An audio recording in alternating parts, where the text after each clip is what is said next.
Presentation of Fox Sports. We are Fox. We are Detroit. Tigers baseball on Fox Sports Detroit is presented by Bell Tire.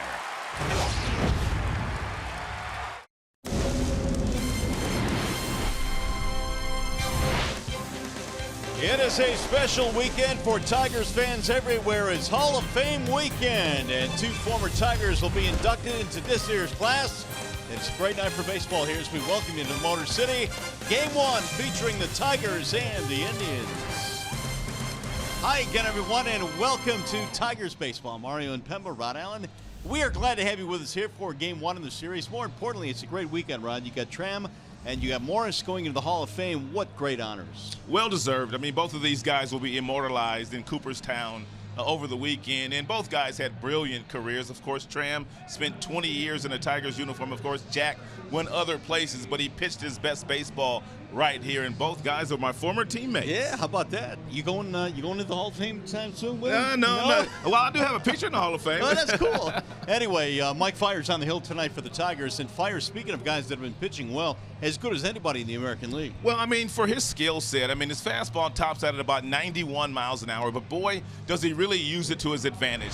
He throws the fastball at the top of the strike zone, 86 to 91. He gets tons of swings and misses up there, and then when he gets the opposing hitters looking for that pitch, he throws you that really good split-fingered pitch. He throws them both from the same slot, and he gets different action on that particular pitch.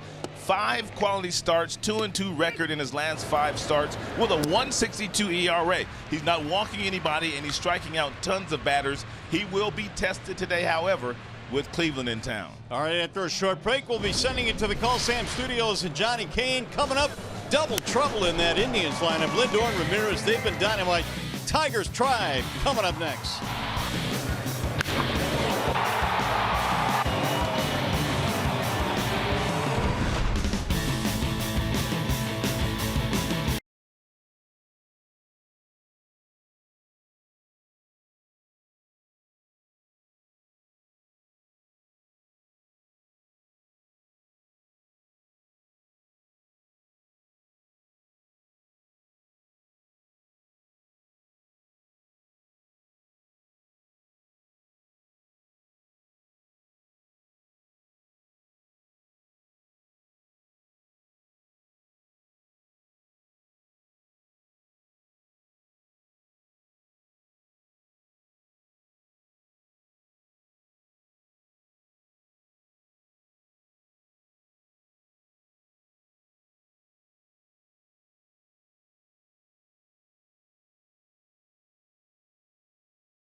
Francisco Lindor has 40 multi-hit games this season, timed for the most in the major leagues with J.D. Martinez of Boston and Eddie Rosario of Minnesota. His 9 doubles and 22 runs scored are the most by any player in the month of July. Hello, everybody. Johnny Kane with you from the Coliseum Studios. A busy weekend of baseball with this Central Division clash between the Tigers and Tribe here in Detroit, but an even busier weekend in Cooperstown, New York. And we will take you there as two of the greats to ever don the Old English D will be enshrined this weekend in baseball's Hall of Fame. We continue our coverage of Alan Trammell and Jack Morris enshrinement in Cooperstown tonight.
True greatness and know it. Those performances that can enliven his city in an instant and sustain a fan base for life. One no-hitter. Struck him out, and Morris has a no-hitter. Countless big plays. Laying the foundation for the moment when dreams not just of the athlete, but of an entire city become reality. And there's a fly ball to left. Here comes Herndon. He's there. He's got it. The Tigers are the champions of 1984. Revered, remembered, and now enshrined in baseball's Hall of Fame. Thank you, Tram. Jack, the time has come to take a much-earned bow.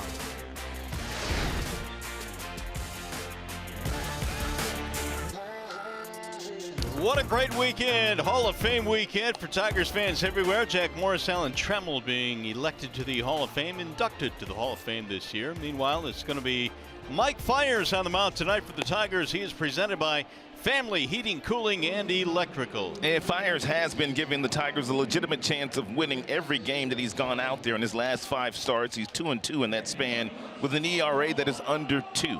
Overall this year, a 3.49 ERA for Mike. Fastball tops out at about 89-91. Good split changeup and a nice breaking ball, part of his 3-pitch mix. Gorgeous night for baseball here in the Motor City. Tigers opening up a homestand after a very short 3-game road trip into Kansas City. And now Fiers goes to work facing Francisco Lindor. The first place Indians are in town. They come in with a 7-game lead on Minnesota. 12.5 up on the Tigers. And here we go. First one of the ball game is low to Lindor. What a year he's had, Lindor. 293, 25 home runs. Now Fiers with the 1-0 pitch. 2-0 on Lindor. And the last time the Cleveland Indians were in town, the Tigers pitching, they pitched Lindor very tough. He was only 3 for 14 in the 3-game series. Now the 2-0. That's ball 3 high to Lindor. That's something that Fiers does not have an issue with. He doesn't usually walk a lot of batters. He throws a lot of strikes. And you can see that he's already a little frustrated with himself and that he's fallen behind Lindor. That is in there, 3-1. As dangerous as this lineup is, the last thing that you want to do as a starting pitcher is give them free passes, because they usually earn a whole lot themselves. Swing and a miss, 3-2. Well, the first inning, it's no surprise. They're so good at the top of their lineup. First inning has been one of their better innings. They have scored more runs than anybody but one team in the first inning, 74 runs. That's fouled straight back. Let me guess, that team's the Houston Astros. No, they're the National League, I believe, Rockies. Oh. Yeah. There's Terry Francona, the manager of the Cleveland Indians, and an outstanding manager. Terry probably will end up in the Hall of Fame when it's all said and done. That's how good his career's been. Popped up third base side. Candelario is cruising over. Will have room, and Lindor is out, 1 gone. Here is the rest of the starting lineup for the Indians, presented by the Metro Detroit Chevy dealers. You saw Lindor, Brantley coming up, and then Ramirez. Encarnacion is their cleanup hitter. Alonso at first. Melky Cabrera back for the ball club. He is in right field. Kipnis Gomes and Rajai Davis, the bottom 3. Davis a late add to their lineup. Tyler Naquin was to start, but he's got a bad hip. Now Brantley, as they play the shift. Strike 1 on Michael. And you young kids at home, as we look at the Tigers defensive alignment against Michael Brantley, you youngsters at home, that bat left-handed, he has one of the prettiest swings in all of baseball. Michael Brantley, very quiet, very slow heartbeat, tracks the ball very well, not a lot of extra movement. He's got one of the best left-handed swings in our sport. There are the numbers to prove it. 300 batting average. He has knocked in 57 this year. He was an all-star also this season. It'll sail outside, 2-1. I mean, you just watch how he takes pitches. Not a long stride, so his head's not moving all over the place, and that's one of the reasons why Michael Brantley has so much success in the big leagues. Brantley comes from a baseball family. His father played in the major leagues. Slice to center field. On the move is Martin. He'll get there, 2 gone. Here's our bell tire pitch by pitch. We told you that Lindor struggled in the series when they came here in June, but so did Ramirez, and Fiers really had his way against him. A couple of really nice breaking balls. Then he finished him off top with a fastball at 87 miles an hour. Then the next time he got him, started him with a fastball this time, and finally finished him off with a good breaking ball. So he really had Ramirez's number in that start. He will bat here with 2 outs. Nobody on. And he pops this one up. Straight up, right side of the infield. It'll be the second baseman, Goodrum, to the grass. And a 1-2-3 inning for Mike Fiers. Good start for the Tigers right-hander. We'll go to the bottom of the first.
Bottom of the first inning, their starting lineup tonight presented by the Southeast Michigan Ford dealers. And for Ron Gardenhire tonight will be Martin, Candelario, and Castellanos. Nico Goodrum is batting cleanup. Then Victor, the DH. Hicks at first base. In your bottom three, Mccann, Iglesias, Reyes. And they are facing Carlos Carrasco, presented by MGM Grand Detroit. His nickname is Cookie, and he's got a blazing fastball that gets up to 97 miles an hour. He's got an outstanding changeup. He's got a wipeout changeup. Excuse me, good changeup, good breaking ball as well to go along with that power fastball. It'll be Leonis Martin to get things started now for the Tigers. Martin, then Candelario and Castellanos. Yeah, Leonis is an outstanding fastball hitter. Pulled on the ground up the middle into center field. A base hit. And there's that first pitch fastball. Leonis was waiting for him. Let's check in on the Tigers' starting defensive alignment here behind, Cleveland's defensive alignment behind Carlos Carrasco. We'll get to it momentarily. Meanwhile, Cimber Candelario will stand in.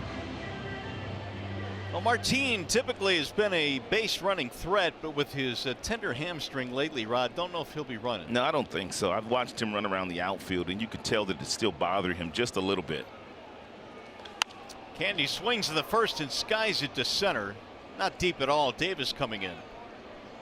One gone. Here is that Cleveland Indians defensive alignment behind Carrasco. Left to right, they go Brantley, they go Davis, who was a late addition to the starting lineup. Tyler Naquin was scratched. Melky Cabrera, he's in right field. Good arm, good defender.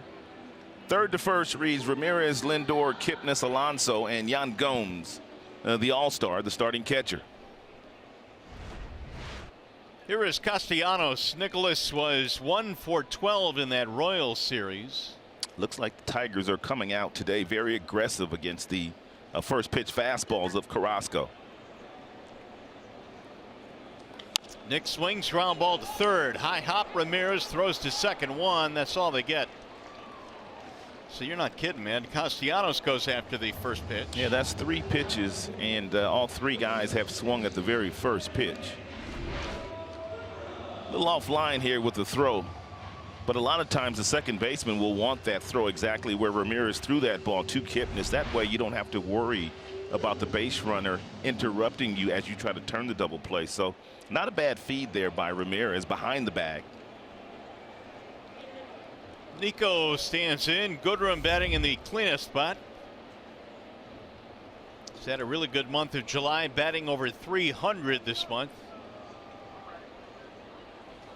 And Carrasco starts him off with a fastball strike. Tigers have had a difficult time against the Cleveland starters this year.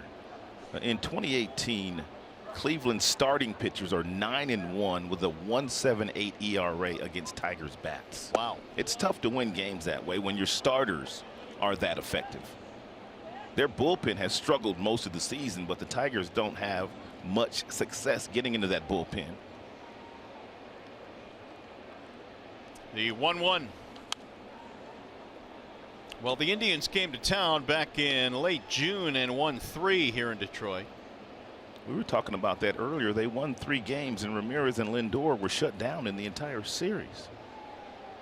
Terry Francona's 6th year as the Indians skipper, and he's got them in line again for a postseason position. And one thing Terry Francona's teams have been very consistent doing, Mario, the second half of the season, since Terry's been there, they have been the best team in all of baseball. Of course, they had that long winning streak last year, but they had typically been a second half team, and they've got a team primed again this year. They helped out their bullpen with the acquisition of a couple of arms. They sure did. Andrew Miller is scheduled to come back sometime soon. He's on a rehab. There's Terry's bench coach, Brad Mills, and his best friend. He's the bench coach. You can see that he's handling the running game for Terry Francona. 1-2 on Goodrum. Little chopper back to the mound, and Carrasco will handle this one. Nico is out of there, and the inning is over. No runs, 1 hit, 1 left.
Top two here at Comerica in a scoreless game one. These two teams a 3-game weekend series.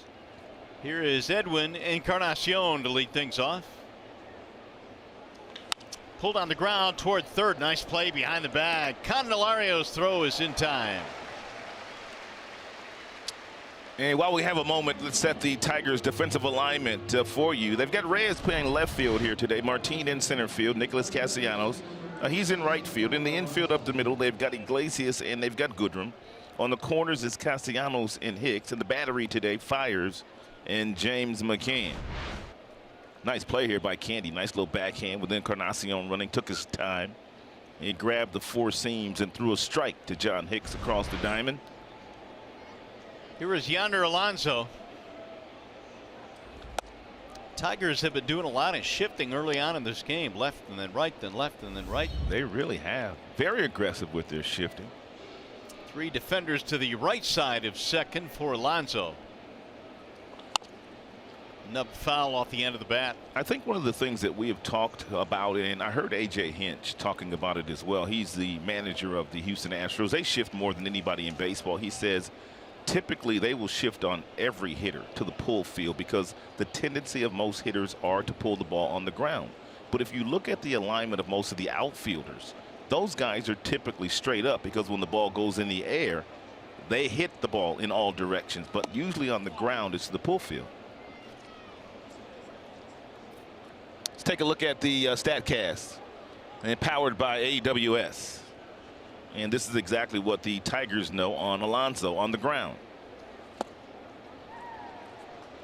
2-2 on Yonder Alonso. He's been hot lately. He's homered 3 times in his last 5 games, so you have to be careful with Alonso. 16 home runs this year for the first year Indian. Now Fires with the 2-2. You know what I would have loved to have seen is how shifting would have approached guys like Rod Carew and Tony Gwynn. Right. And hitters of that ilk who really used foul line to foul line. Yeah, they would have not been successful. And my guess is, Mario, guys like Carew and Tony Gwynn, they would have not been shifted on to the same length as some of the other guys, your big power hitters, because those guys use the entire field. 3-2 now on Alonso. And Fires has got that fastball with a good spin rate up top. He gets lots of swings and misses on that. He also has that really good split changeup. And when not throwing that, he's got a real nice 12-6 curveball.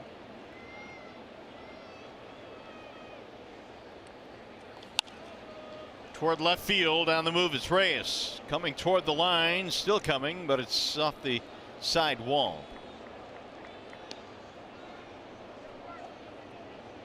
Alonso with 16 homers, 58 driven in. He's had a pretty good month of July, 15 RBIs, but really the Indians as a team have been good this month.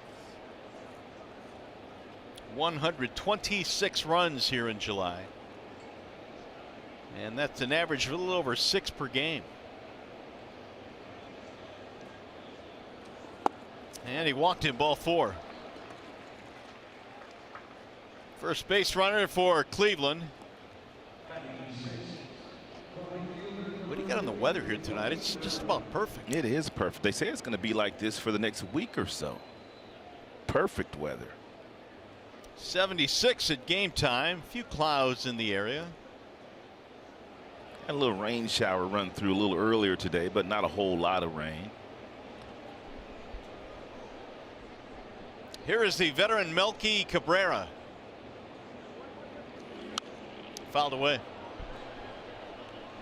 Cabrera back in the big leagues, was with the Indians earlier this year and then was let go, re-signed as a free agent, and then went down to the minor leagues. Now he's back up to the big leagues. I think Melky, when they designated him for assignment, he probably figured, Mario, you know what, I don't have anywhere else to go, and if they were going to let me go play some AAA, I'll go down there and play some AAA and then get myself back in shape and hopefully get called up again. Yeah, a guy that's played in the big leagues 14 years, going back to AAA, probably wasn't at the top of his list, but got him back to the major leagues. Now Fires with the 1-1. Ripped to right field, base hit. Well, Cabrera can still swing it. There are some rumors out there that the Indians are interested in Adam Jones of the Baltimore Orioles. The Orioles have been selling all their players the last couple of days because Adam can play some center field, but they definitely have themselves a professional hitter in Melky Cabrera. He's an outstanding fastball hitter. He's always been a really good fastball hitter. That fastball at 89, absolutely smoked by the Milkman. 2 on now with 1 out. That'll bring up Kipnis. I was going to ask you last half inning, do you think this Indians team still needs another bat? That would be the bat I think that they're after, because he does give them an option in center field. Not that Rajai Davis can't play center field, but that youngster Bradley Cimber, I think he might be done for the season. He is. So they could use a center fielder, and if they don't have to give up a whole lot for a veteran like Adam Jones, why not make that move?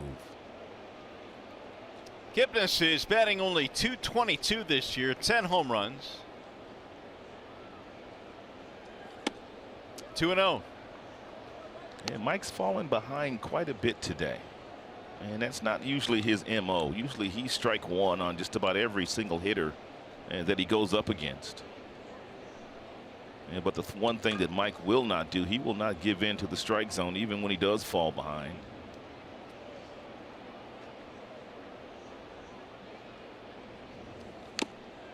2-1 now on Kipnis. Well, 27 pitches early on here for Fiers, and 12 of them have missed the strike zone, so he has not really had a good ratio to this point. This is his first trouble of the ball game.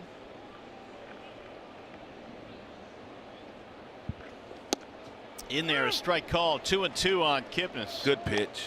Yeah, well located on the inner third. And Kipnis thought it was a ball, so he just took it for strike 2.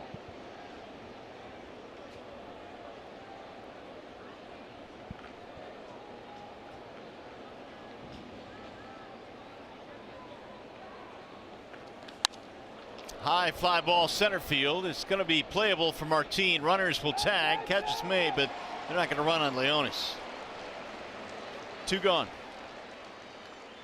By the way, if the Tigers combine for 3 or more home. Oh, nope, that's the wrong one. Sorry. We're talking about McDonald's here. Stay tuned to Tigers Live. Following the game, we'll select the Fox Sports Detroit Tigers player of the game. That's brought to you by McDonald's. Arby's, McDonald's, you still eat at both of them. I jumped the gun on the home run shout out. Oh. 2 away now for Yan Gomes. Batting .240 on the year. Gomes with some occasional power. He's got 10 homers. Made an all-star team this year, Yan Gomes. He was a late addition.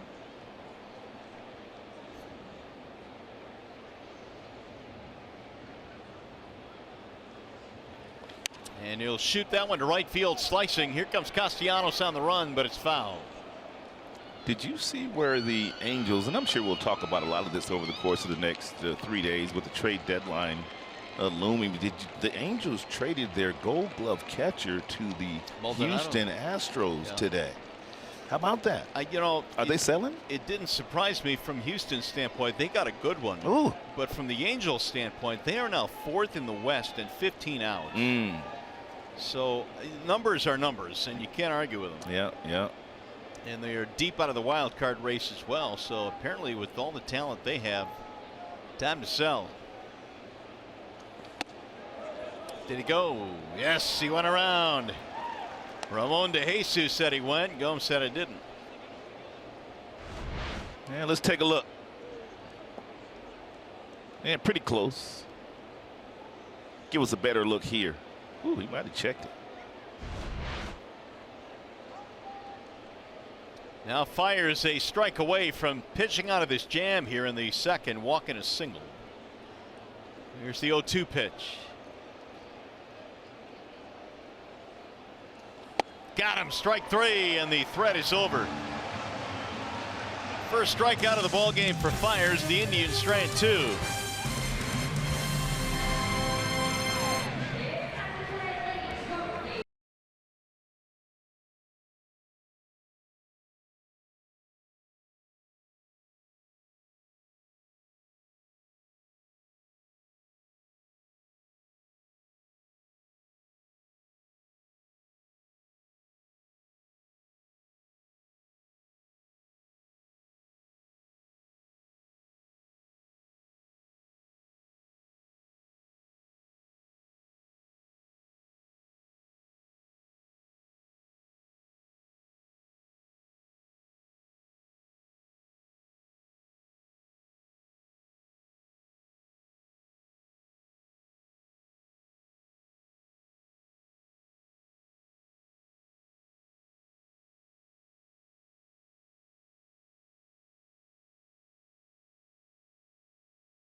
Fox Sports Detroit is brought to you by Kroger. Visit Kroger.com for great deals, digital coupons, and more. Comerica Bank, raise your expectations of what a bank can be. Come to Comerica. And by Jeep, the official vehicles of summer. We're looking at Lake Otsego in Cooperstown, New York, where, of course, it is a big weekend, Hall of Fame weekend. Congratulations to Alan Trammell, Jack Morris. John Keating is there, and will be bringing us a lot of the sights and sounds from Cooperstown over the weekend. I think Keating right now is stretched out on Lake Otsego on the shores. Oh, he's chilling now. He worked hard today, so. Got a beverage? He's got a nice beverage right now, chilling. You know he likes sunsets, right? He does. 1-0 on Victor Martinez, who gets us started here in the Tigers' second. Victor had a nice series in Kansas City. As a matter of fact, he's perked up a little bit since the All-Star break. The 4 days that the Tigers had off for the break did Victor some wonders. He's a pull hitter on the ground. 30% towards second base, 31 down toward the first baseman. Meanwhile, Carrasco's gone 3-0 now on Martinez. I wouldn't be shocked if Victor took a swipe here with 3-0 count. If Carrasco throws him a fastball.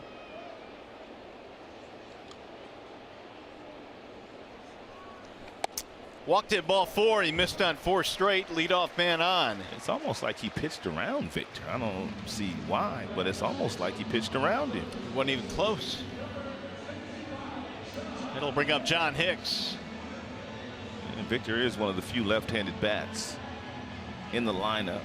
But coming into this game, his numbers weren't all that great against Carrasco. 8 for 43 to be exact. Yeah. So that's a 143 average. I saw that. Hicks bends away from a strike.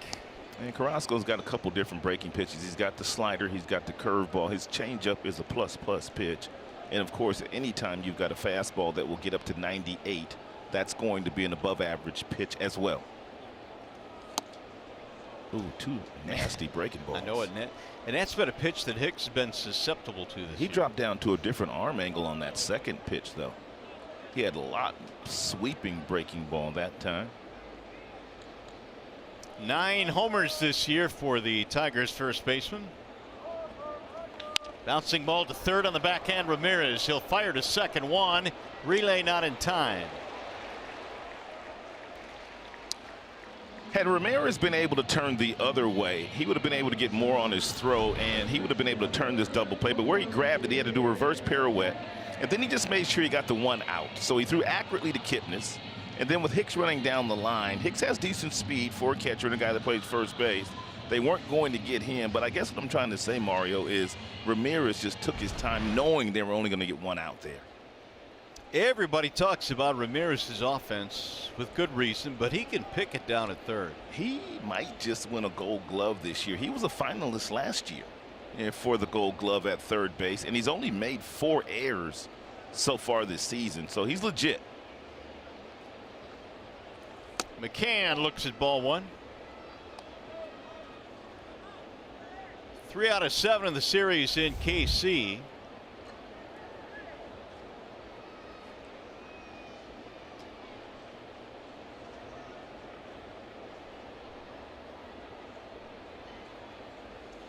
Swing and a miss, almost swung out of his shoes. He gets lots of swings and misses on the breaking pitch. He doesn't get many swings and misses on his fastball, but on his changeup and his breaking ball, the slider, tons of swings and misses for Carrasco. Mccann had 3 hits, 2 RBIs in game 1 of that Cleveland series. Tigers won 2 out of 3, I should say KC series rather. He had that run big game. 3 hits in that game, big double. Game-winning double. And it was good to see the Tigers win that series. They had gone 9 straight series without winning one. Had a nice day off yesterday. One of the few days off they've had at home this year. Usually when we get a day off, we're either traveling or on the road. Now Carrasco with the 2-1. 2-2 on Mccann. It's a good fastball at 95. Mccann not buying it though. He thought it was down and outside. Paul Nart is behind the plate in this one here tonight. He is also the crew chief.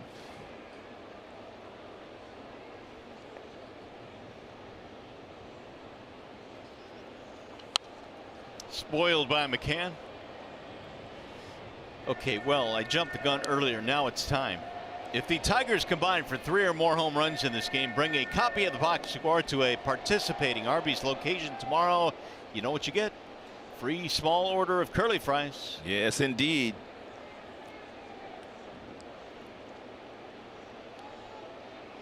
Mac was 6 homers this year, batting .230.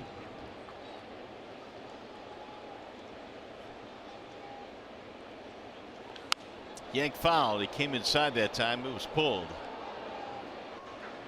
Carrasco is 31 years old, out of Venezuela, threw a complete game 1 hitter against the Tigers back in April. And he's got 11 wins versus Detroit, more than any other team that he has faced. And a lot of those starts came against those star-studded lineups. Yeah, good teams. Really good teams.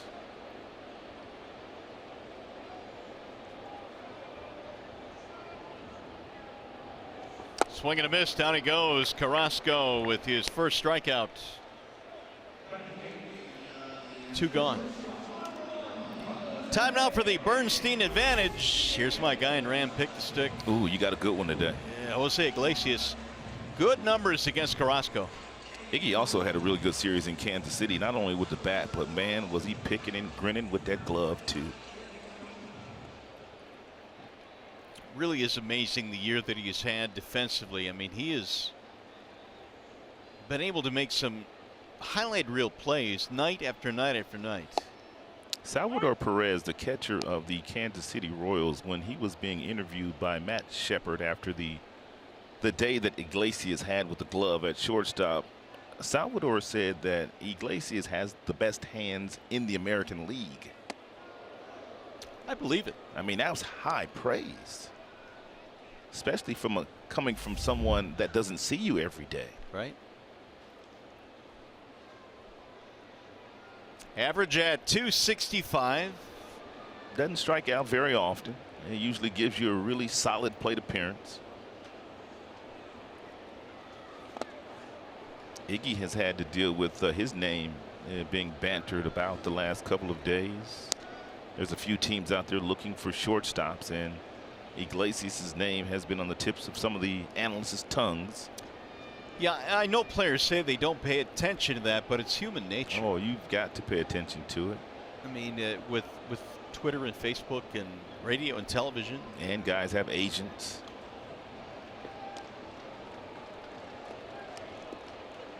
The one thing about Jose, if the Tigers do move him somewhere, he can play third base, shortstop, or second base if that team already has a really good shortstop, and most of the teams that are going to the postseason have good shortstops already. Wouldn't bite. 2-2 now on Iglesias. And Carrasco, usually in this particular count, the 2-2 count, it's not a fastball. It's usually a off-speed pitch, but you can't look for the off-speed pitch. You just have to adjust to it if he does throw you one. Pull down the left field line, is hooking, and that ball is foul. Oh, no. He just yanked it foul. That would have been a 2-run homer. Cookie Carrasco did come back with the 2-2 breaking ball to Jose Iglesias, and Iglesias caught it out in front. Look at where he makes contact with it. Look at the bat angle here. You can see the bat angle when he does make finally contact with it. The bat angle has a trajectory that ball's going to go foul. But a really good swing by Jose.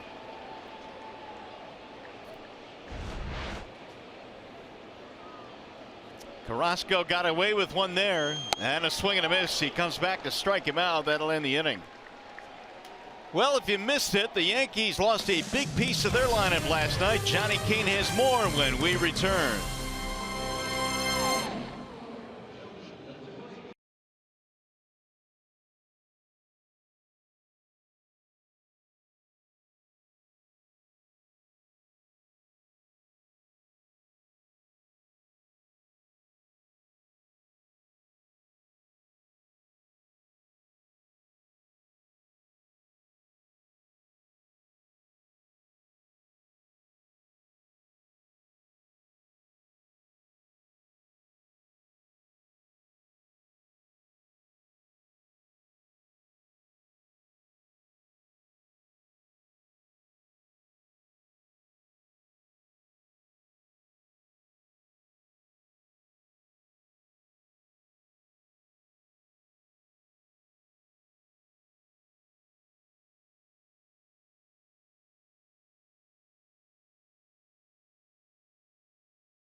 break is brought to you by Jeep. The Yankees will be without Aaron Judge for the next 3 weeks after he's hit by a pitch in the first inning of last night's game against the Kansas City Royals. MRI and CT scans revealed a chip fracture in the right wrist. Good news is no surgery will be required, but Craig Monroe, how big of a blow is this to the Pinstripes? That is a huge blow. They went up and they bolstered their pitching staff. They got Evaldi. They also got Jay Happ. Now they might need a bat because you can't replace that kind of production. All right, so keep an eye on Brian Cashman and the Yankees as the trade deadline looms on Tuesday. Mario? All right, guys. Yeah, that is a big blow for the Yankees, man. You're talking about a guy that's a 50-homer guy. And then when you get him back, I mean, when you have those kinds of injuries with the wrist, I mean, it's going to take a little bit longer than the 3 weeks before Judge is back to swinging the bat effectively, because he generates a lot of bat speed, Mario, and there's no way with all that bat speed his wrist's going to hold up. So they're going to have to watch him closely. Yanks came in 4.5 back of Boston in the American League East. One away here in the Cleveland third. Top of the order now. Lindor is stepping in.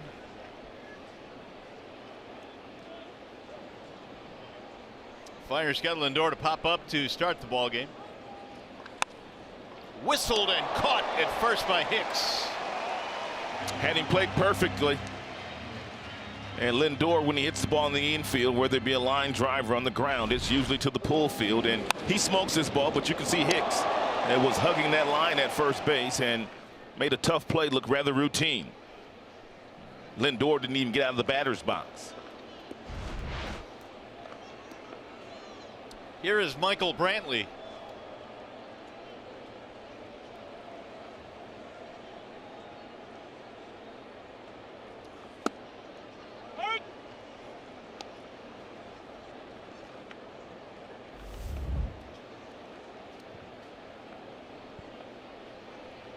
Brantley a fly to center field in his only at bat. It'll dive low. 1 ball and 1 strike. Michael Brantley is a free agent after this season is over, and the Indians are going to have some decisions to make, Mario. There's quite a few guys on their current roster that will be free agents after this season is over. Andrew Miller, Cody Allen, just to name a few.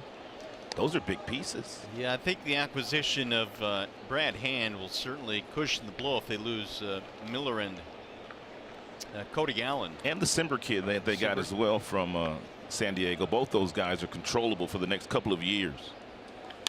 Sliced the other way. That's typical Brantley at bat there as he slices one to left center for a base hit. Just a beautiful swing.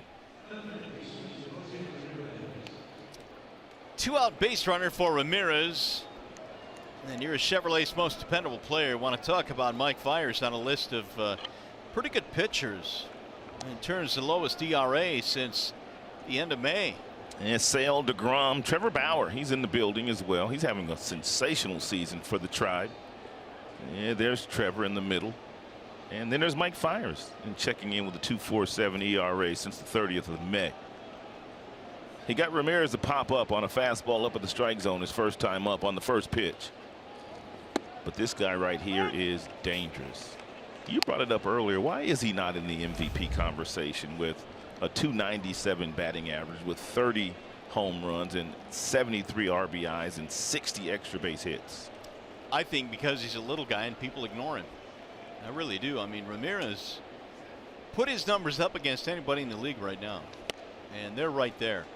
I mean, he stands about 5 feet 8 inches, and he's got some serious, serious bat speed.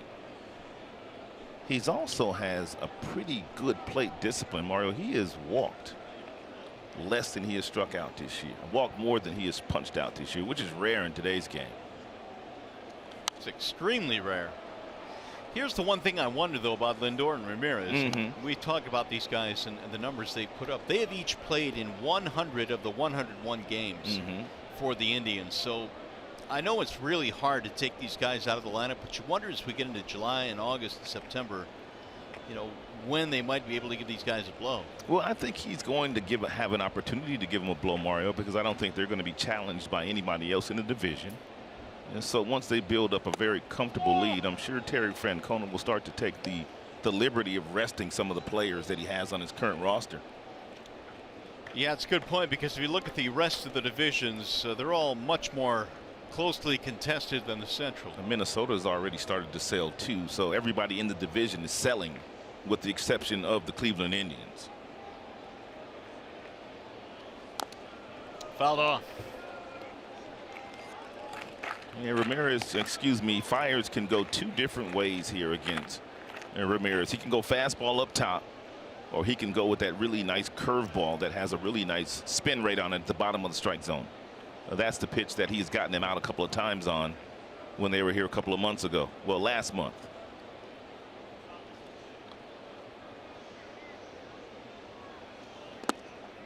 Full count now, 3-2, which means Brantley will be on the move.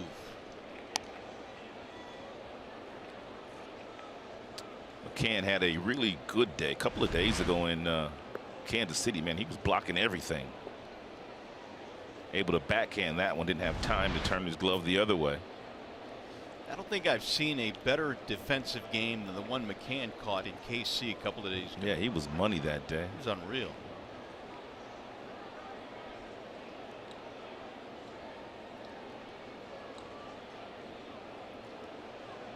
They're playing behind Brantley at first with 2 outs and a 3-2 count.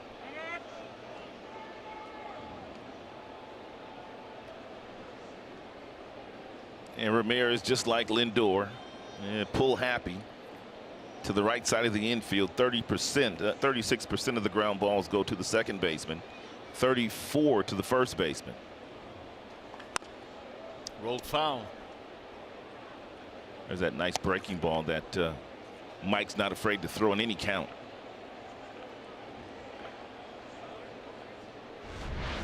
And you see that curveball grip, spins it off his hands very nicely.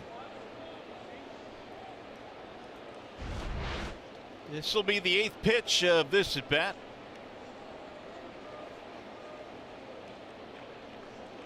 Fires allowed the 2-out single to Michael Brantley. He's at first. They're going to go with a fastball here.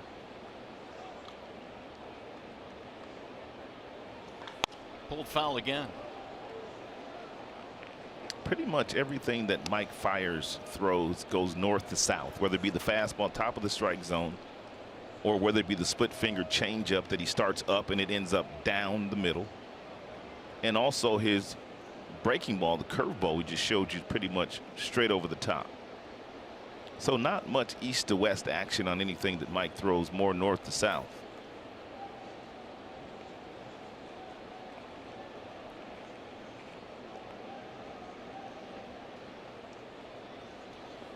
And he lost him, ball 4. So the Indians have 2 men on now. Hey, the 13th annual Fiesta Tigres celebration is Saturday, August 11th. Tigers face the Twins at 6:10, and the first 10,000 fans 21 and older receive a free Fiesta Tigres hat, courtesy of Miller Lite. If you'd like tickets or more information, go to tigers.com. Always a party, Fiesta Tigres. And it's on a Saturday night too, partner. Oh. Some folks will be getting loose. What do the kids say? It's going to be lit. Second walk in the ball game for Fires. Encarnacion just drives in runs, doesn't he? He's got 71 RBI. But if you look at who's hitting in front of him, you see why.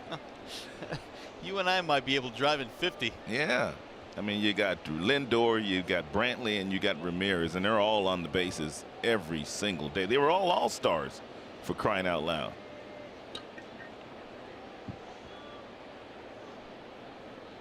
Here's the 0-1. 1 ball and 1 strike on Encarnacion. And pretty much, you want to force Encarnacion to hit the ball the opposite way. You want to force him to hitting the ball to right field.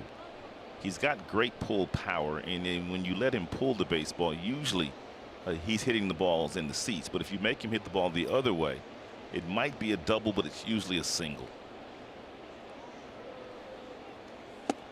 You know, I'm trying to remember. He had a grand slam here earlier this year against Lewicki, and if memory serves, didn't he get that ball in the seats and right? I don't know. It could have. Yeah, I'm trying to remember, but I know he hit a granny against Lewicki earlier this year.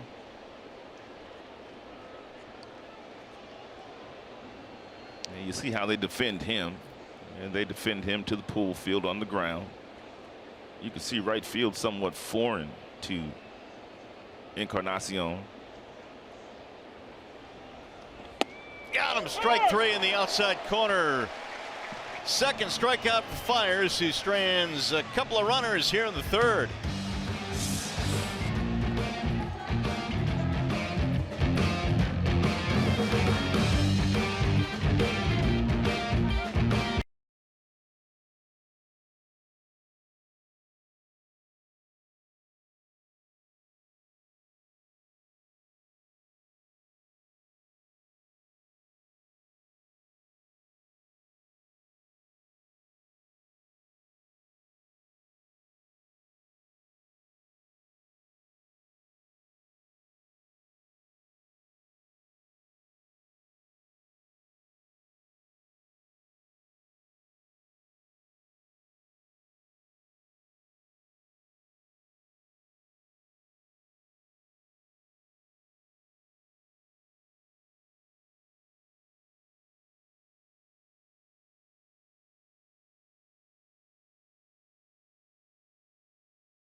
Well, they were the greatest double play combination, I think, in the history of the game. And coming up on Tigers Live postgame, Lou Whitaker will reflect on his teammates' Hall of Fame careers. That would be Tram and Jack Morris. And Lou, as both will tell you, a big part of both of their success. And we will hear from Lou Whitaker on Tigers Live postgame as he reflects on his two Hall of Fame teammates. Here's Victor Reyes as we go to the bottom of the third. It's going to be great to hear from Lou. Yeah, absolutely. Always great to hear from Lou. I think Tram is going to do his best in the coming years to get Mr. Whitaker in the Hall of Fame as well. I think both Jack and Allen will mention Lou Whitaker's name on Sunday. Roll to first base. Alonso going to try and hit the pitcher covering, and he overthrew Carrasco. Alonso is an outstanding, really good defender at first base, but he really rushed this particular play. He had much more time than I thought that he thought that he had, and he just didn't make a good throw. Watch when he gets the ball in the glove. He still got some time to hit him on the run, but he just kind of flipped that ball off balance. And because he flipped it off balance, he did not throw it to the pitcher accurately. It'll be an error on Alonso. Tigers get the leadoff man on for the third straight inning. That'll bring up Leonis Martin. And Leonis singled sharply up the middle his first time up on the first pitch fastball that he got from Carrasco. Little slider there at 88. Tigers might have to put a runner or two in motion here tonight, Mario. Carrasco's the kind of pitcher that really doesn't usually give up 3 and 4 hits in any one inning. And so if you do get a runner on first base that has some speed like Reyes, you might want to force the issue. Ooh, what a pitch. 0-2. And we talked about his off-speed stuff, man. He gets lots of swings and misses on, whether it be that changeup or whether it be that breaking ball. Velocity 84.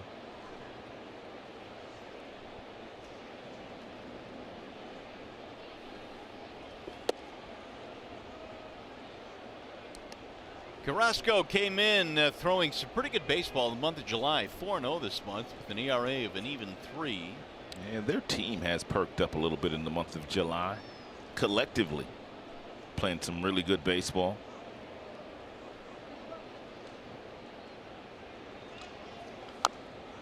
When you look at the leaders in the American League, teams like Boston and the Yankees and Houston and the Indians, where do the Indians fall in your pecking order? Well, they probably fall fourth for me as far as those three teams that you mentioned. But it's not to say that they can't get it together. I mean, any day you have a Corey Kluber going out there and you've got a rested bullpen and you've got a good bullpen, and they can beat anybody. But I think that you would probably rank the other three teams right now ahead of the Cleveland Indians, just simply on what they've done so far this year. The other three teams are on pace to win 100 games. True. And even the way Oakland is playing now, they are kind of elbowing their way into the picture. Yeah, but Cleveland's got some of the best starting pitching in all of baseball, even though Corey Kluber's kind of struggled lately. Trevor Bauer has stepped up. Trevor Bauer might be having a better year than Corey Kluber. Ooh. Swing and a miss. The breaking ball is wicked. 3 strikeouts for Carrasco. That's why you swing early against Carrasco, because if you don't get him early and if he doesn't throw you a first pitch fastball, this is what you're going to have to hit, and it's going to be that nasty breaking ball that he finishes them off with.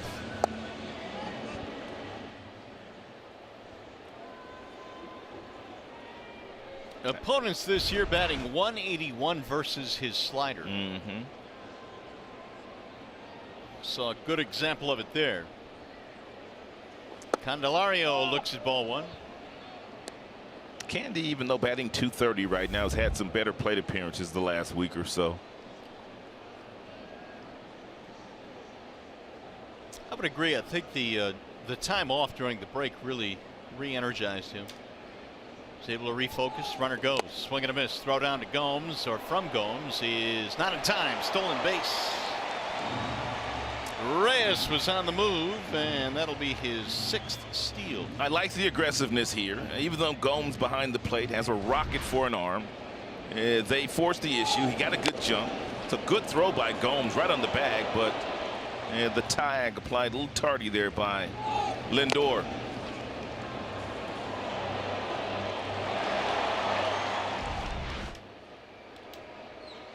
So Reyes now in scoring position. Carrasco likes to throw a lot of breaking balls when runners are in scoring position. And Tigers have that scouting report as well.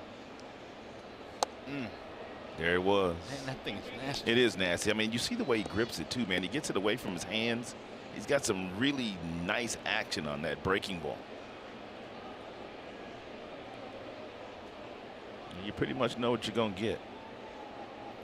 The location of that last one was fairly unhittable.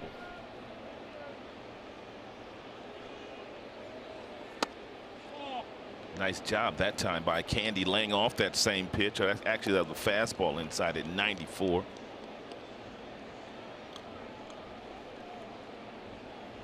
Cimber fly to center field in the 1st inning. Tigers have had traffic in every inning against Carrasco.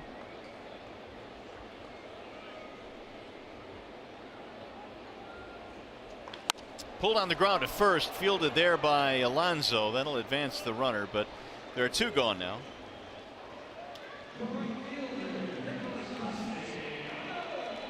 And a chance for Castellanos.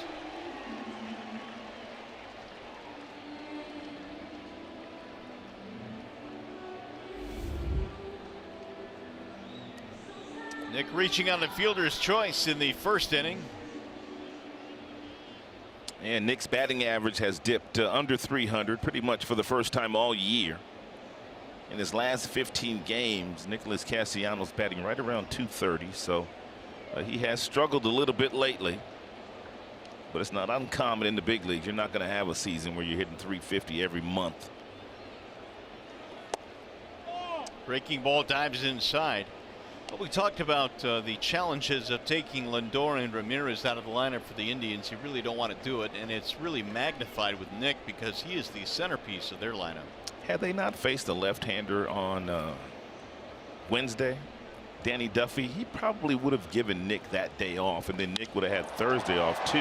That ball belted to left field, is to the track, off the wall. This will get a run in. Castellanos will go to second. He is in with an RBI double.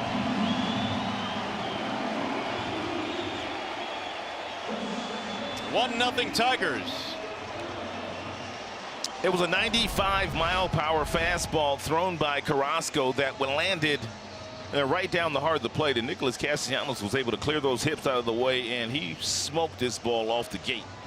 Brantley got a little too close to the wall, then his feet left him from underneath him as he slipped on the warning track. And Nick was going to get a double anyway, though. Thought that ball had a chance to go. Had some topspin on it. 31st double of the year now for Castellanos. It's a nice job by Victor Reyes, the number 9 hitter, stealing a bag, getting in the scoring position. Goodrum pounds one fair down the left field line. That'll bounce into the seats. That'll get another run in. 2-0 Tigers. Back-to-back 2-out doubles.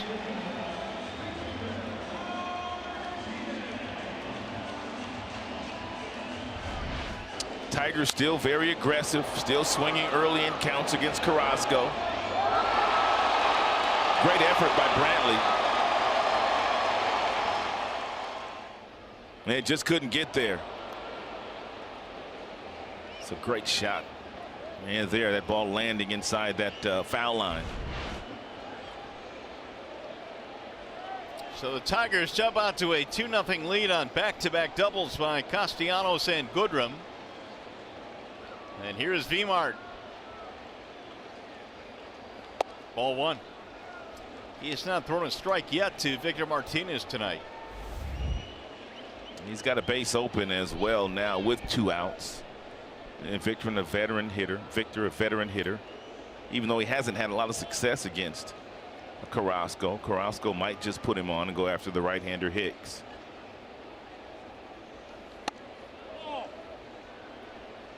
Victor is in no mood to get himself out either. 2-0. He had a 4-pitch walk in the second. And the Indians gave the Tigers an extra out on the Alonso play on the ground ball off the bat of Victor Reyes that he threw wildly to the pitcher that was going over to cover. And the Tigers took advantage of that miscue.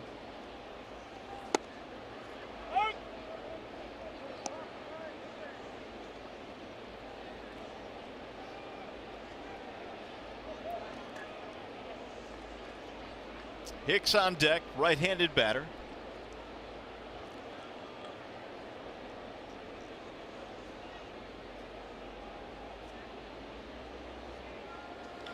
Little chopper to the right side. Kipnis, long way to get this ball. Better hurry. Sight. Here's the throw to the plate, and they got him in a rundown. Goodrum caught in a rundown. He is going to be tagged out. How about Victor, an infield single? Martinez beats it out at first base, but Goodrum is thrown out. Tigers settled for 2. Tigers baseball presented by Bell Tire.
field single because of the overshift and the second baseman Kipnis playing deep. Nico Goodrum running from second base never hesitated, but this is a nice play by the first baseman Alonso, because Alonso didn't hesitate. As soon as Victor was called safe, he simply turned to the catcher and threw a strike to Yan Gomes, and they caught Nico Goodrum trying to steal a run.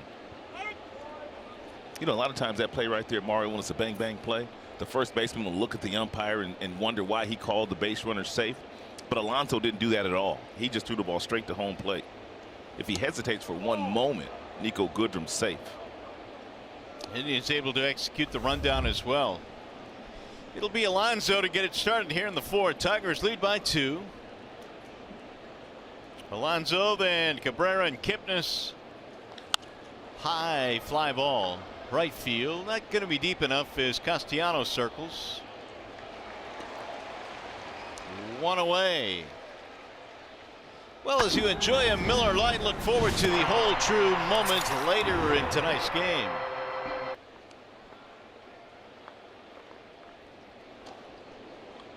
Fires has been able to sidestep a couple of rocky innings. The second and third, the Tribe stranded 2 in each of those innings.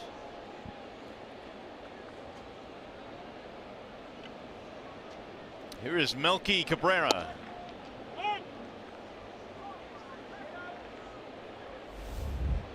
Singled in the second. Playing to pull on Cabrera.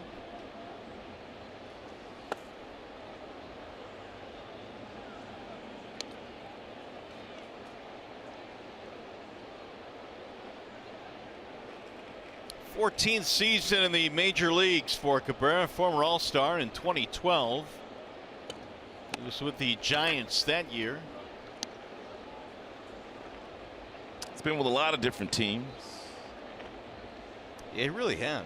Yankees, Braves, Royals, Indians, Giants. 3-1. White Sox. I think you've covered them all. Yeah, I think I might have gotten them.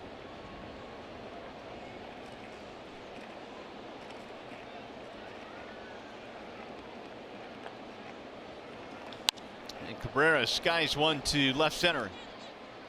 Martinez under it. I wanted to show you Mike Fiers, his arsenal. We talked about him going north to south with the fastball. Take a look at the fastball here. Both of these about 90 miles an hour up top. And then we also talked about his split-fingered fastball. Take a look at this one. This is the splitter. It looks like a fastball coming out of his hand until it gets in the hitting zone. Then it drops off the table. But here's where you really get a good look at both pitches. They come out of the same window, same spin action. One drops, one doesn't. And when he's not throwing you that, he's throwing you that old drop ball right there. That good curveball. So everything north to south for Fiers, nothing east to west. Here's Kipnis. That floats in for a strike. 74 miles an hour on that breaking ball.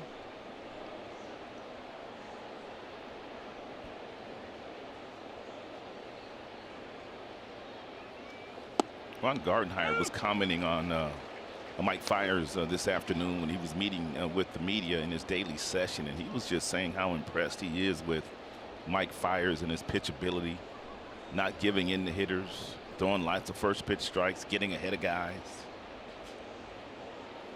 I also think Rick Anderson, the new pitching coach, also got in Mike Fiers' ear, Mario, and he's gotten him throwing more fastballs. That last fastball by Mike registered at 92.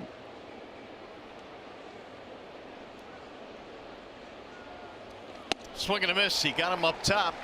And a 1-2-3 inning for Fiers.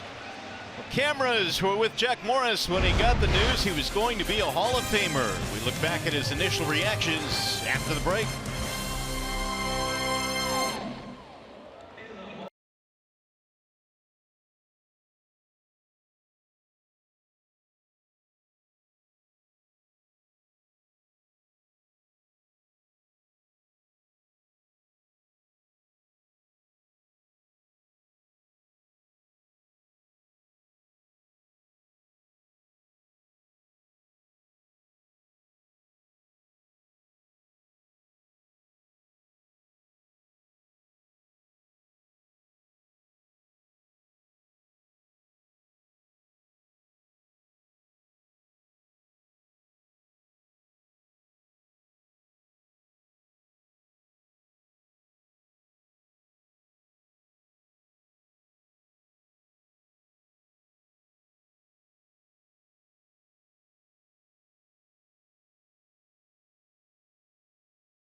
and they're recording this for me, but I want to give you a hug so bad, man. I am so happy.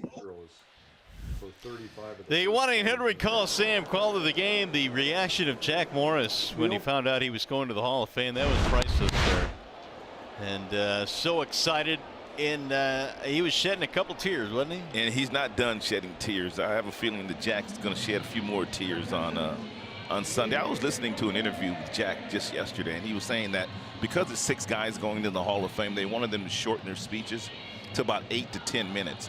Jack said that he was practicing and he wrote down all the thank yous. He said when he got finished with all the thank yous, he practiced, and it took him 22 minutes. Oh! He said it took him 22 minutes, so he had to figure out a different strategy. He said, I might not be able to thank everybody.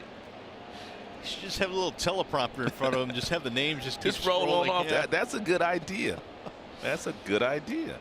Here is James Mccann now with 1 out. It's going to be a whole lot of fun Sunday for. You know it's going to be a whole lot of Tiger fans there as well as they travel. It's going to be a lot of orange all around that place that day. A lot of support. Max struck out in the second, 0 for 1. Tigers got a couple of runs in the third. James shoots one fair inside the bag. It's going to go down the line, extra bases. Mccann lumbering towards second. He's going to hold there with a double. Third double for the Tigers in the last 2 innings. Let's bring in Matt Shepard.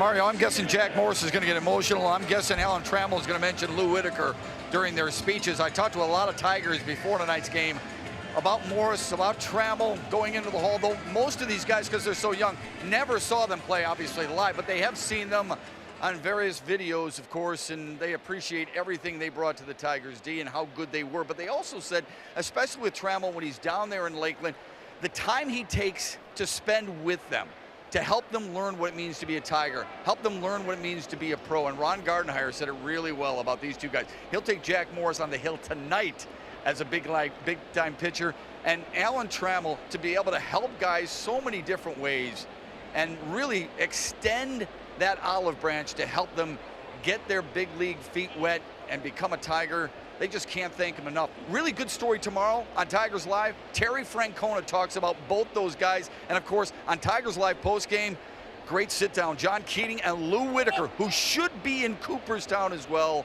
You don't want to miss it coming up on Tigers Live postgame, fellas.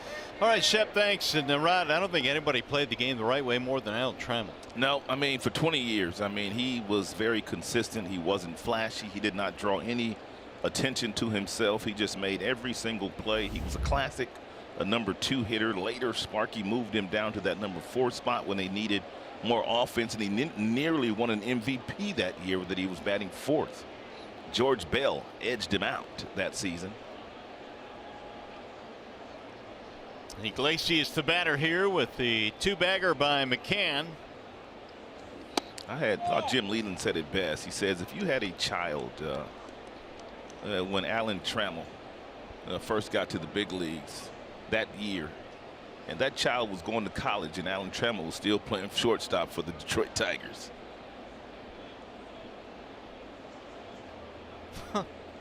Think about that. That's rolled foul third base side. Well, Trammell's also fiercely competitive. He was. You know, you look at his demeanor and you think he was just one of those guys who went out there and, you know, punched the time clock and that was it. But he was fiercely competitive. Yeah, he showed it in a different way. Very consistent with the glove, very accurate with the arm. Very humble young man. Very humble. 2-1 on Iglesias here.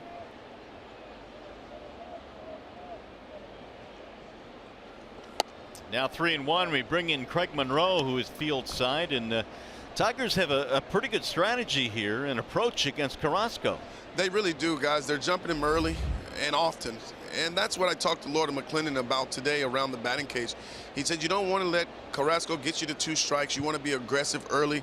And it seems to me that the Tigers are working that approach to perfection.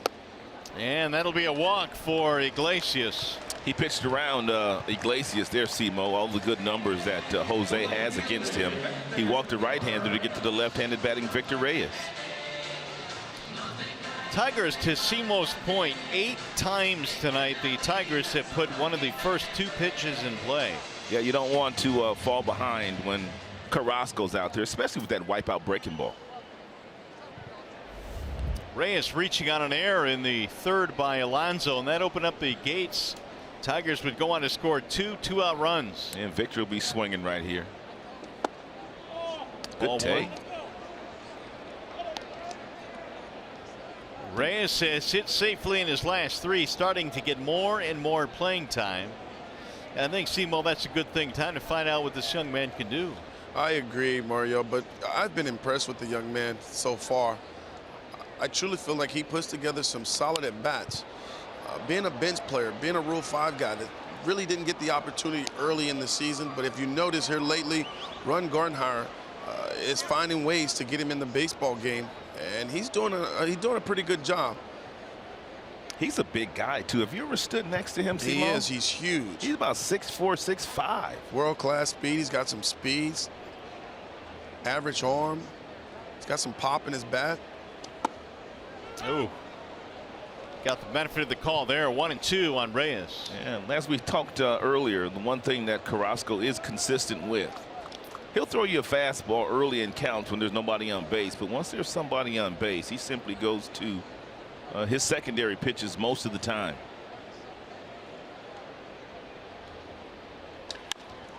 On the ground to the right side, Kipnis goes to second. That's all they're going to get. It's a poor throw by Kipnis. I'm not sure whether they turned 2 or not, but it wasn't a good feed by Jason. Well, if you can't catch the games on TV, you can stream them live on your mobile device with Fox Sports Go. Download the app, take Fox Sports Detroit and Tigers baseball with you wherever you go. Made available by Oakland University. 2-out chance now for the top of the lineup, Martin. What are you thinking here? So you think Reyes forces the issue with 2 outs and tries to steal another base? No, not on this first pitch, Rod. And the reason I think, when you look at the left-handed Martin, you'd like to leave that little hole open a little bit. Maybe the Tigers can scratch across another run here. Martin's very aggressive on first pitch, especially fastballs. Martin singled on the first pitch he saw in the 1st inning. It's 1 for 2. Here's the chart on Leonis. On the ground, mostly to the pull field for Martin. And when he does hit it, he usually hits it with some authority. In the air to shallow left center field. Might be a tough play. Sliding play by Rajai Davis. He's got that speed. He came flying out of nowhere to take a hit and a run away. Former Tiger coming back to America, showing some love.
Baseball brought to you by T-Mobile, and there are a couple of talented pitchers in the big leagues that are changing addresses. Cole Hamels is going to the Chicago Cubs, and J. Happ is going to the evil empire of the New York Yankees. You know, the Tigers did pretty well against both of those guys. They sure did. Cubs get Hamels, and Cole, of course, had a lot of really good success in the postseason with the Phillies. A lot of activity the last couple of days. These teams, the Yankees and Boston and Houston and the Cubbies, not waiting around, and Cleveland. All the really good teams have already done something to help their ball club. Hey, Simo, I asked Rod this earlier. I'll ask you the same question. Where does Cleveland slot in among the best teams in the American League? Right now, for me, I'm going to go maybe fourth best team right now in the American League. That's pulled to left field, going to drop, base hit. Yeah, that's what Rod said as well. Yeah, for me right now, I truly believe that the Houston Astros, man for man, is the best team in baseball. And then I also love the fact that the New York Yankees and the Boston Red Sox, I mean, that American League East, that's going to be a fun race all season long. I do like the acquisitions that the Yankees made, though, getting Evaldi and also getting J. Happ to help out their starting rotation. It's going to be interesting. It's going to be a fun playoff time. It's going to be fun. Good fun baseball. Here's Rajai Davis. And I'm really interested to see how this Judge injury now will affect the Yankees. I'm sure it will to some degree. Fractured hand that he has suffered, saying 3 weeks right now for Judge at the minimum. Here's the 1-0. 2-0 on Davis. Guys, let me correct that. A lot of moving parts these days. Evaldi went to the Boston Red Sox, not the Yankees. He went to the Red Sox. Yankees got Happ. They took a big blow losing Judge, though, so they might have to go out and get themselves another hitter. Adam Jones? Ooh. Where do you think he goes? He's going to go somewhere. I'm not sure exactly where he's going. I know I talked to a couple of the Cleveland Indians, and they're talking, they have some interest in him. So it'll be interesting to see what happens before the trade deadline. What do you guys think about the Washington Nationals possibly being sellers here in the next couple of days? I mean, that's been one of the hot topics of the day. I mean, for me, that's just a disappointing season. For me, they were picked to win that division. Yeah, but they didn't have the same manager, though, see? I know, and I mean, for me, that's very puzzling. You know, with Dusty Baker leaving there, winning, having a winning record 2 straight years. 97 games last year. Yeah, and then he gone. Here's the 2-2. Low ball 3. Full count now on Davis with Gomes at first. Gomes taking off from first base here, Simo. Rajai's a guy that can make contact, so yeah, I see him going. See him going? Yeah. What do you got, Raj? Is he going? I don't think so. No, I don't think so. No. Runner holding, and it's fouled back out of play. You lose, Simo. Yeah, you guys are right. Simo buys dinner tonight. I got it. Lindor waiting on deck. Rajai still has great speed, man. 35, 36 years old. He still leads their team in stolen bases, even though he's got way less at bats than Lindor and Ramirez.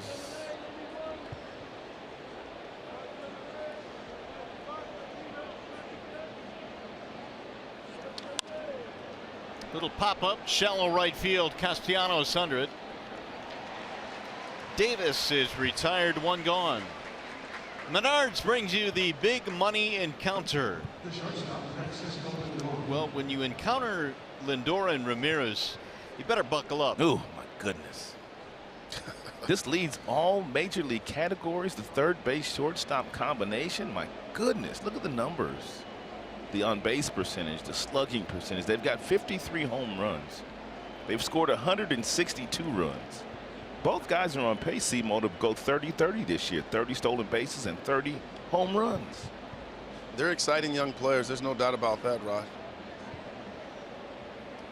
I think they expected Lindor to be really good. I don't know if they expected him to hit for this kind of power, but they knew they had a great player in Lindor, an impact player. But the guy that they're getting a whole lot out of, and that would be Ramirez. I don't think anybody anticipated he would be this good. Well, scoping out Ramirez's minor league numbers coming up through the system, and he was nearly a 300 hitter. So I mean, he had some success in the minor leagues, but not nearly the power numbers, extra base numbers. It's been a fabulous year. 1 ball, 1 strike on Lindor. Line out and a pop up for the Indian shortstop.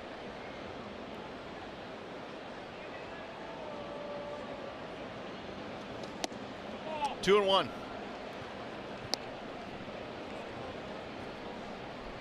Fires now at 77 pitches.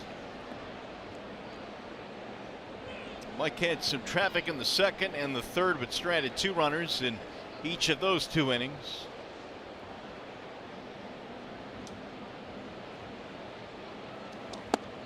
In there, a strike call. 2-2.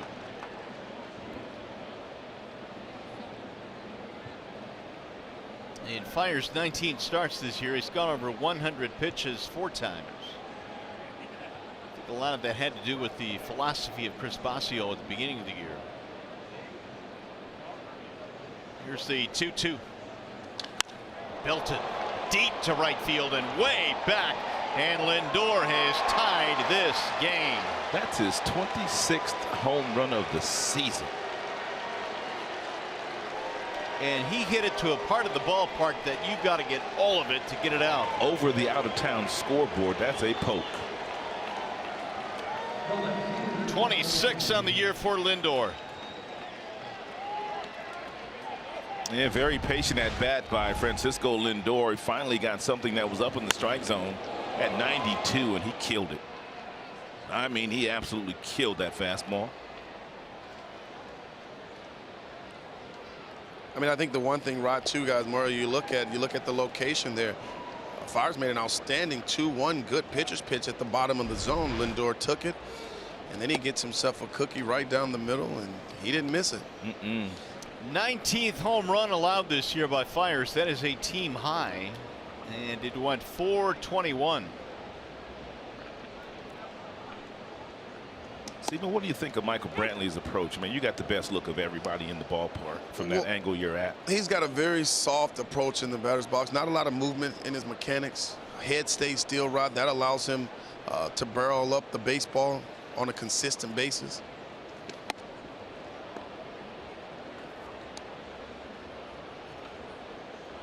Two and one on Brantley, who had a single.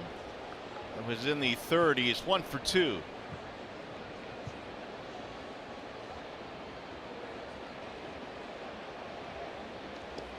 A lot of people really don't know how the Indians were able to acquire Michael Brantley, but it came years ago in the CC Sabathia trade when Cleveland traded CC to the Milwaukee Brewers, a rental player, for a couple of months. Boy, and CC was good, but Michael Brantley came the other way. You never know about these young players that you're giving up in these big trades. Sorry about that, C. No, the one thing about Michael Brantley, though, is just health. He just seems to can't stay healthy. But if you watch his skill set when he's playing, he's definitely a productive player, for this Cleveland Indians team. But I'd like to see him stay healthy a little bit more. Third base side, long run for Candelario. Can he get there? Yes. Wow, what a play by Candy.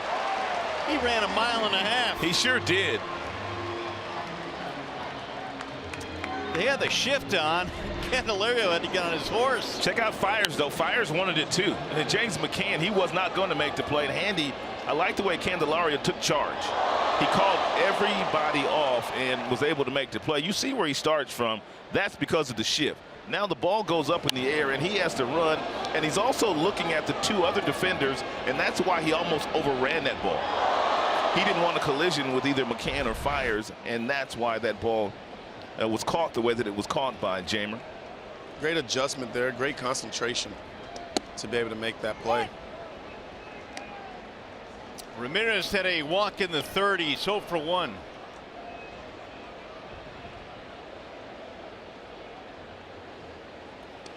Hey, Simo, not just that play, but do you see improvements now as we've gone on the season for Candelario at third base? Mario, I do. I love the footwork now. I feel like he's getting to more balls. He seems very sure of himself, and I think that's the big key, as you have to be confident in your defense and trust it. And it looks like to me now he's trusting it. Yeah.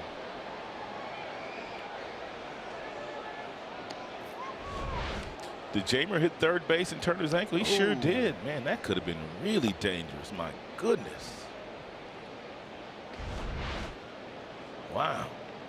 That could have been ugly. It looked like he twisted it pretty good.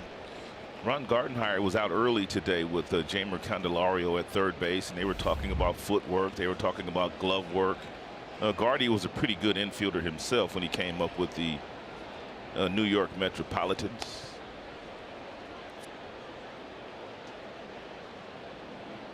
Tigers also took some extra BP on the field today.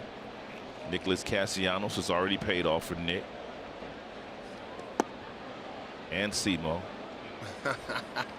I need a couple points, Rod. You didn't shy away from him today, even though he's been struggling a little bit. You didn't shy away. No, I believe in him. I trust him.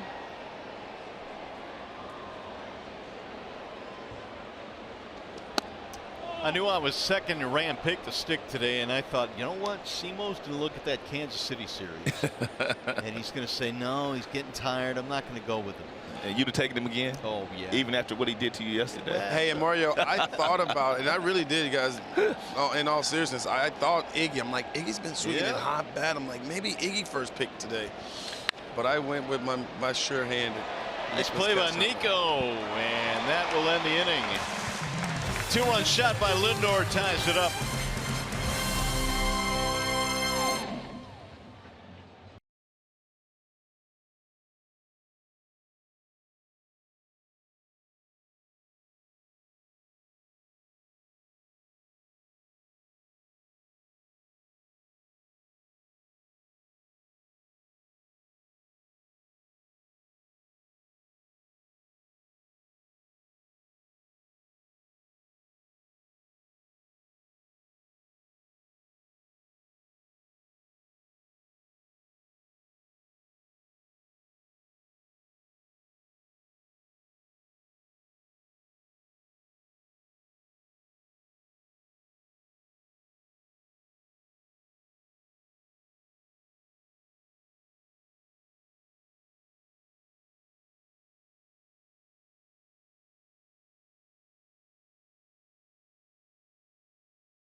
With Nissan and Casey Mize, who made his professional debut last night with the Gulf Coast Tigers. He went 2 innings, no hits, and struck out 4. And of course, Casey had a big career at Auburn.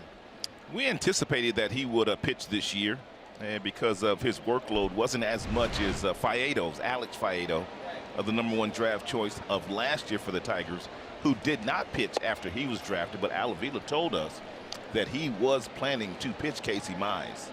Yeah, Casey, of course, being very careful with him, the #1 overall pick this year. They're going to get him out of rookie ball, though. Yeah, he's going to overmatch those kids. I think that's next. I think he's probably going up to A ball next. But yeah, it's gonna be a long couple days for the Gulf Coasters. Them A-ball kids like, who is this? This is what they look like. Here's Candelario leading it off. Carrasco now had his teammates tied up at 2. It'll chopper to first. It is a foul ball. 1-2 the count on Cimber. He'll be followed by Castellanos and Goodrum.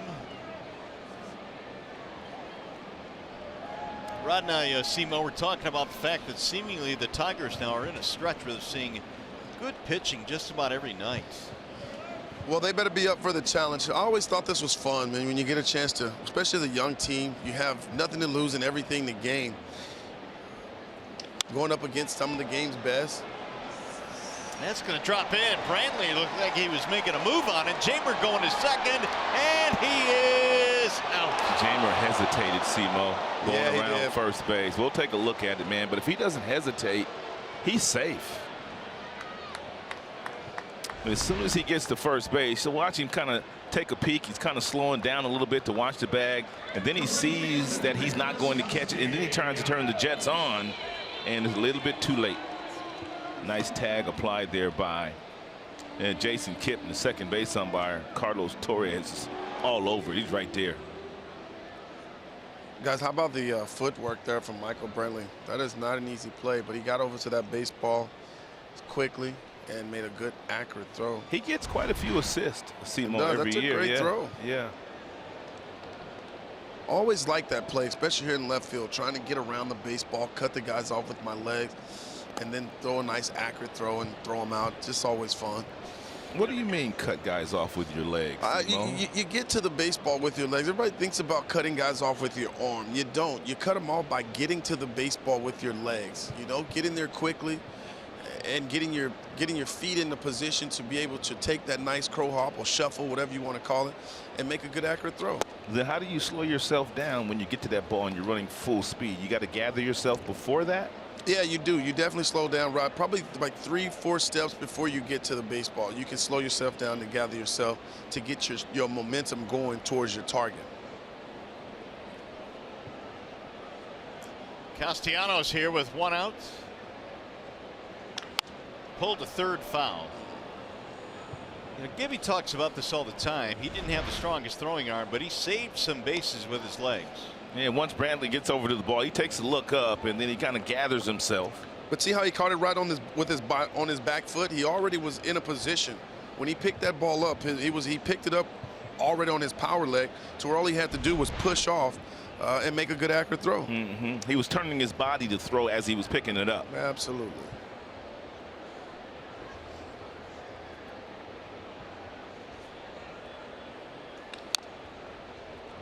The RBI that Castellanos had in the third was his first since July the 10th. Tigers don't usually get many hits against Carrasco. That was nearly the 4th double of the game off Tigers bats.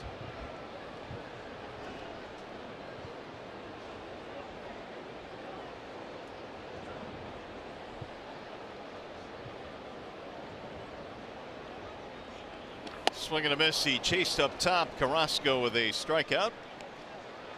2 gone. We bring in Matt Shepard. Guys, you caught me here on the New Amsterdam pub. I'm drinking some water, and I got some peanuts up here. Somebody left. Oh, Jose Ramirez and Francisco Lindor are on an unbelievable record-setting pace. The shortstop and the third baseman are among the best, if not the best, in baseball history when it comes to OPS and slugging in the same season. They're also the only combo to have 25 homers and 10 steals in the same season. They've done it already this year. Guys, they're the only ones to do it last year as well. That top of that lineup, really long, really good for those guys. Terry Francona told me earlier today, these guys, I don't care what position you put them at, they help us in every single way, every single day. And they're a big reason why they're atop the division, right?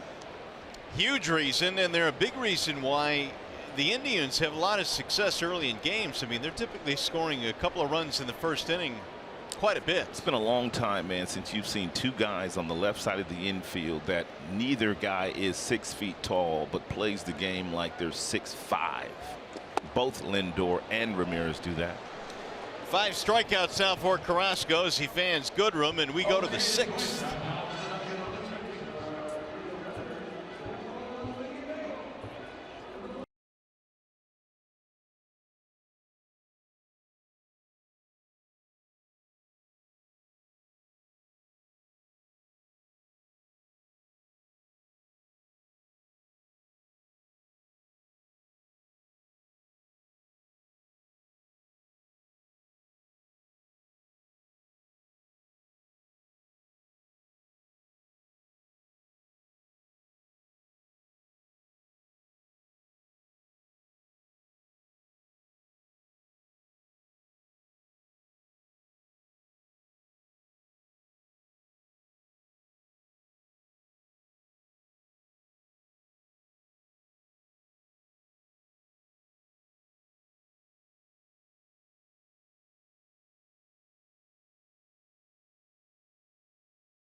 energy, know your own power. Game 4 of the 1984 World Series, not only did Allen hit 1 home run, but he hit 2 home runs in that particular game and went on to win the MVP of the 1984 World Series.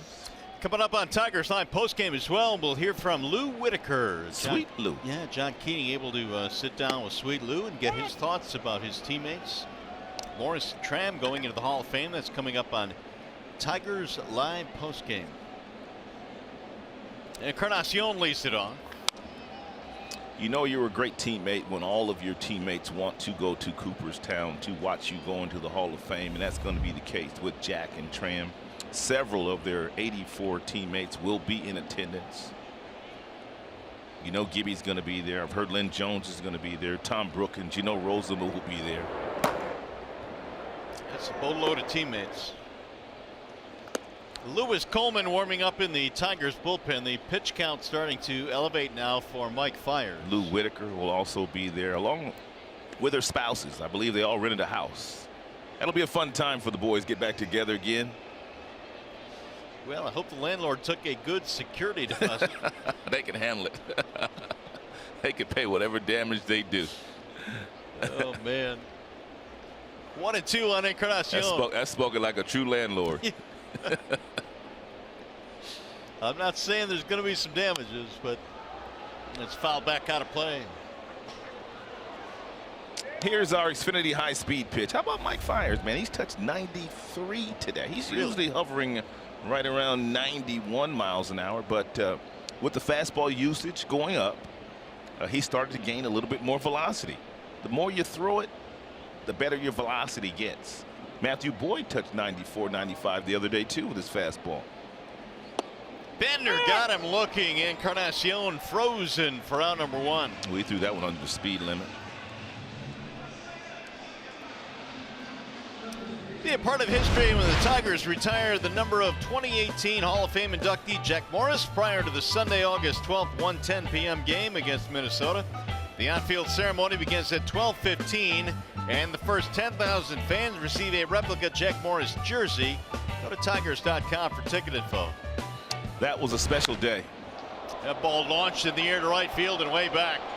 And Yonder Alonso has untied this game. That is the 4th home run for Yonder in the last 6 games. So he's heating up just like the rest of his teammates have heated up in the month of July. 2nd home run of the game for the Indians, and they lead 3-2. That's an even 20 homers now surrendered by Fiers. 85 miles an hour, and as soon as he threw it, Mike knew it. As soon as he heard that sound off the bat of the left-hander, Alonso. You can tell a lot by that sound, can't you? Yes, you can. Cabrera skies this one to center. Who wants it? Reyes coming over in left center to make the catch.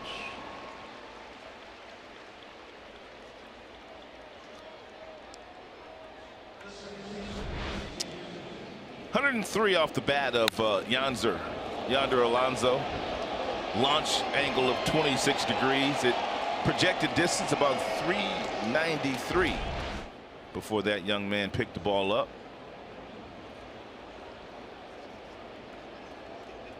First lead of the night for the Indians. 2-run shot by Lindor. Solo homer by Alonso.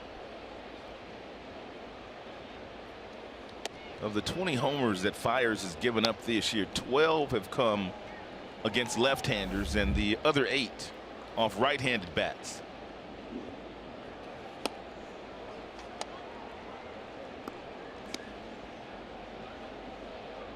Jacob Junis of the Royals leads the American League with 25 homers allowed. Junis, that guy with that good slider? Yep. Somebody's been getting him. Swing and a miss. Cole Hamels, who was just traded, 23 home runs. Yeah, he was not pitching well in Texas this year. Hamels, his splits were ridiculous.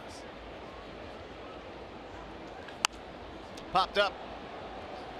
Shallow center field. Iglesias being called off by Martin to win the inning. Home run by Alonso gives the Indians their first lead.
America Bank game summary. The Tigers got on the board in the third inning on back-to-back doubles. One off the bat of Nicholas Cassiano. The next batter was Nico Goodrum. He sliced one out of the reach of Michael Brantley. The lead did not last long, however, for the Tigers. There's Lindor. That's his 26th home run of the season. That came in the 5th. And Yonder Alonso, he connected for a solo shot in the 6th. That would be his 20th big fly of the season. They have hit 142 homers this year. The Tigers have only hit 84 as a team. Yikes. Well, they're scoring runs in bunches in July. The Indians averaging over 6 per game this month. Martinez leads it off, then Hicks and Mccann facing Carrasco in the 6th. Vimar with a walk and an infield single. And Victor started his major league career with the Cleveland Indians. Spent a long time in their uniform.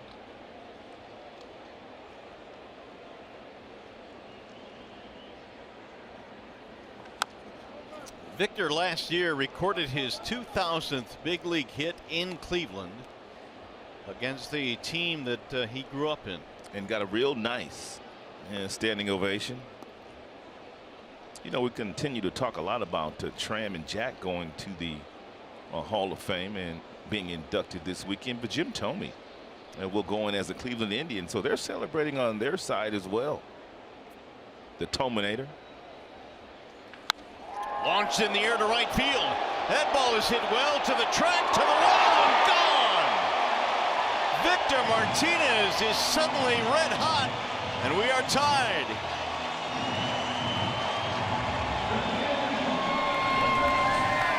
Number 6 for Vimart.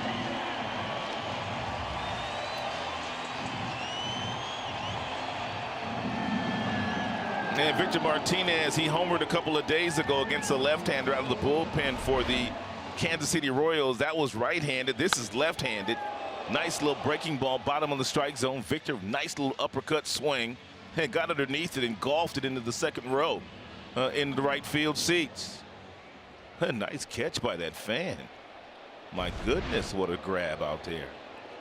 You see him catch that ball? I did. Well, Vimart is tied this ball game up now with his 6th of the year, his 35th RBI as well, and there's the recipient to that ball. Yeah, he made the catch and he simply handed it over to his girl. You got any texts yet? Yep, here they come. They're coming in. They're talking about us. Now, how in the world does somebody text him that quick? It doesn't take long. Huh?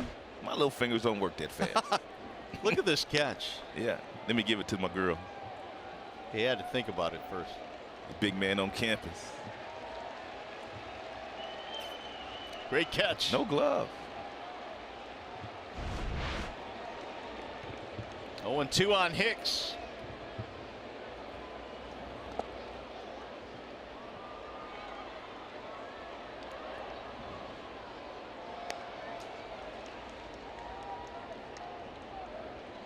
Yeah, the messages are rolling in now.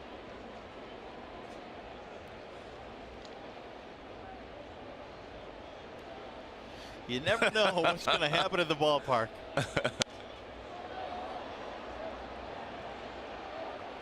Hicks 0 for 2, ground ball, fly ball. How about Martinez though now? I mean, there was a stretch early in July where he seemed tired and overmatched. Well, how about his 4 at-bats the final day of the All-Star, before the All-Star break? Yeah. Whew. My goodness. Yep. I mean, he has come back. I mean, after being recharged with the All-Star break, he's been swinging the bat well. The one thing I've noticed, Mario, with Victor the last number of games is he's elevating more balls. He's not hitting nearly as many ground balls as he was hitting. I mean, most of his at-bats in that Kansas City series, they were up the middle, whether he was batting right-handed or left-handed, and they weren't ground balls. He had some nice line drive, some nice backspin when he was making contact.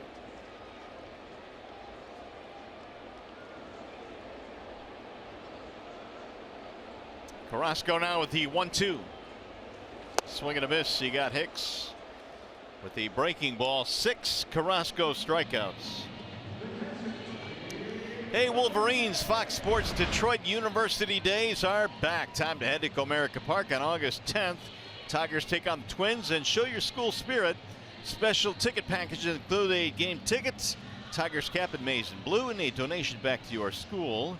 Tigers.com/UM for more information.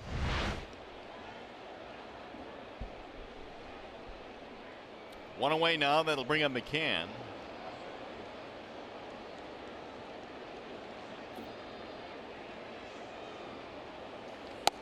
James Guda double down the right field line with 1 out in the 4th. Tigers couldn't score him though. Tigers have had some really good at-bats tonight against Carlos Carrasco. He is usually very tough on Tigers bats, but they have really made him work tonight. That ball looked inside. 1-1. Wilson has joined Coleman. And both gentlemen are heating up like they're coming into the game. Fires at 103 in the pitch count. Yeah, he's probably done. I didn't realize he had thrown that many pitches. I didn't either. 103 to get through 6 innings, so the Tigers more than likely go into the pen. And Alex Wilson threw the ball very well a couple of days ago in Kansas City. He had some outstanding movement on his 2-seam fastball.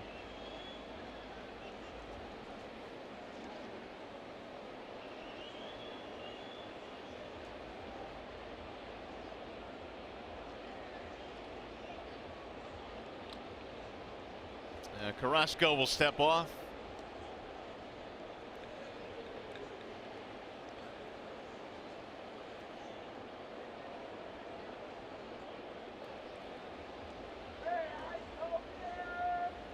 Here's the 1-2. And Mccann down on strikes. 7 of them now for Carrasco. We've got ourselves a Ram pick the stick update. Who took Victor? No one? Nobody did. Oh, no. Now, he is your guy. He is my guy.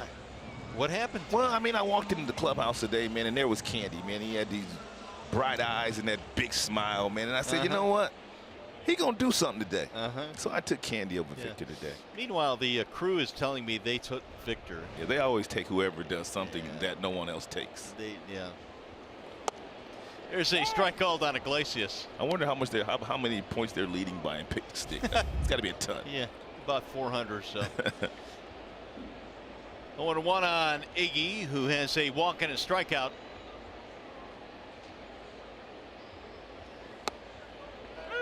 Now 0-2.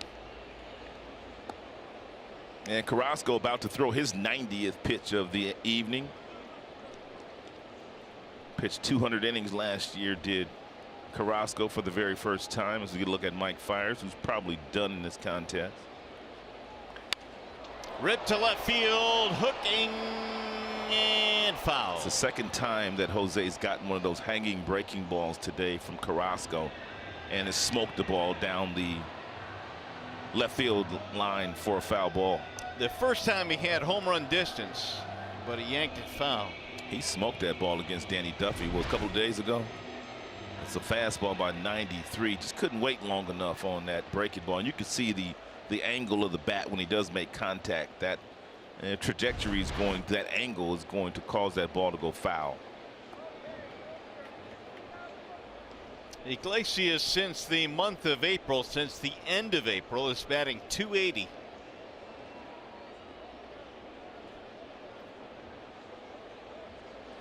He has really picked it up after a slow start this year. In the .220 range at the beginning of the season.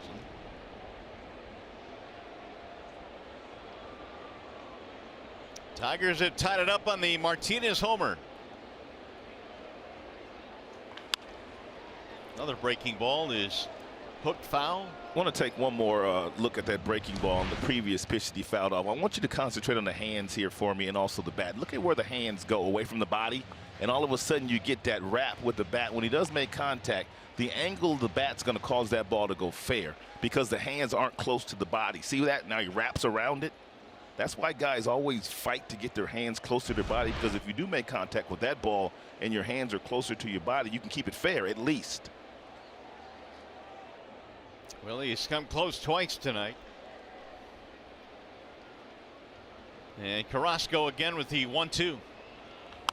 Popped him up. Third base side, foul ground, Ramirez. That'll end the inning. They tied it up on the home run. And what does Alan Trammell believe helped land him in the Hall of Fame? Find out when we return.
Very little guy, but I had a lot of heart, and I was determined to make it. And I wasn't determined to make it to the Hall of Fame. I was determined to have a good major league career. That's what I wanted to do. And, you know, never thought about this part of it, but it just wanted to be a good player, a good teammate, and play for a long time. That is our cricket smile, and Tigers fans will have plenty to smile about this weekend in Cooperstown with Alan Trammell going into the Hall of Fame along with Jack Morris. Here we are tied at 3 as we go to the top of the 7th, and the Tigers go to the bullpen. Wallside windows change for Lewis Coleman. And Lewis Coleman has pitched in 28 games prior to this evening's game and has 5 holds. He's got a .377 earned run average. He's got a fastball that will probably top out at about 90, 91. And he's got a breaking ball, which is a sweeping breaking ball. Throws across his body. Yan Gomes looks at a strike. Gomes, Davis, and Lindor here in the 7-3-3 game.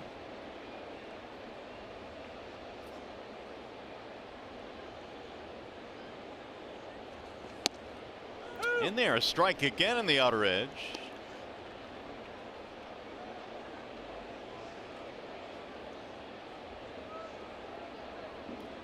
Gomes a single and a strikeout. Singled and scored in the home run by Lindor back in the 5th. Pulled to third. Nice play by Candelario. Candelario's like, make the call. I mean, the ball was caught by Candy. He's looking for the umpire to make the call, but the third base umpire didn't make the call. It's the second base umpire's call. And Candy didn't really want to throw the ball. He catches the ball, and Candy's looking at the third base umpire like, okay, what's up? I don't need to throw this, do I? And then all of a sudden, he doesn't give him the call, so he throws it over there. And then you see the second base umpire make the call. I guess he has a better look at it. He does. You see how Candy turned around? Well, I mean, your instinct will tell you to look at the guy closest to you, and that's the third base umpire. Right. Here's Rajai Davis. That is Scott Berry down at third base. Torres, the umpire, at second.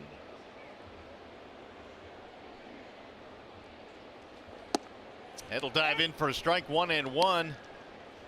And Rajai Davis. And you got to keep Rajai off the bases. And because a lot of times if he does get on first base, it's a double, sometimes a triple with his speed.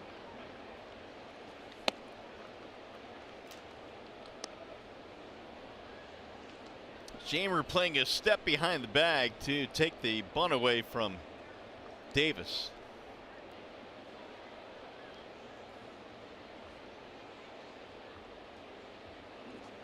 Outside, 3-1. Yeah, throw it right down the middle and let Rajai hit it as far as he can.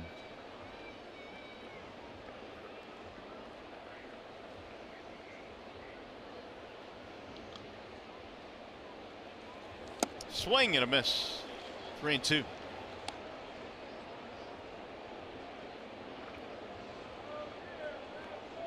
Top of the order coming up. It's Lindor.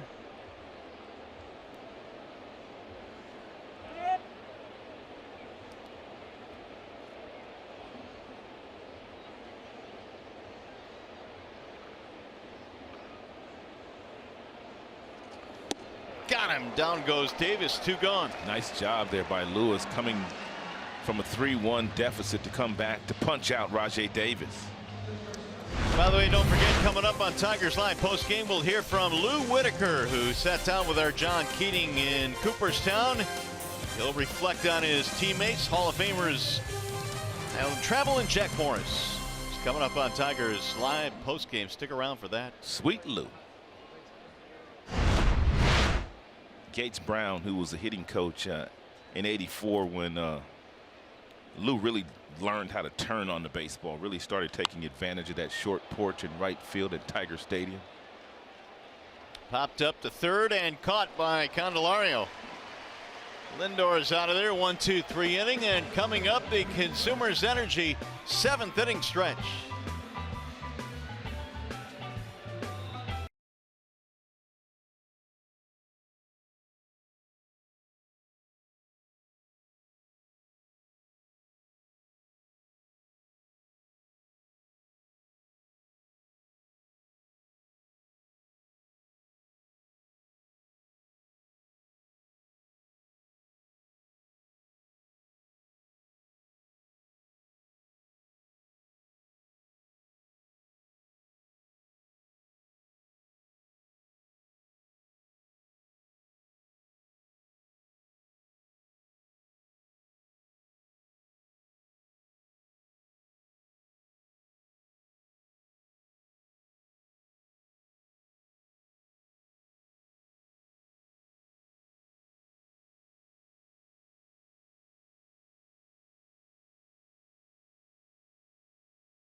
Game one of this series tied at 3 runs apiece as we go to the bottom of the 7th. Tigers have Victor Reyes coming up. Carlos Carrasco still out there for the Tribe, and Victor swings and misses. Reyes, Martin, Candelario here in the 7th. Reaching on an error, stealing a base, and scoring a run in the 3rd.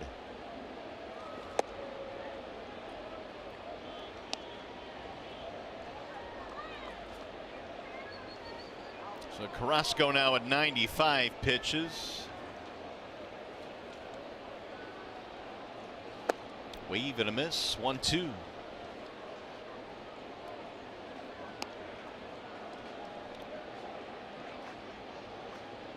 Tigers led 2-0. Tribe tied it up. Then they went ahead 3-2, and then Victor Martinez homered to make it 3-3. Swing and a miss. Reyes is gone. 1 away.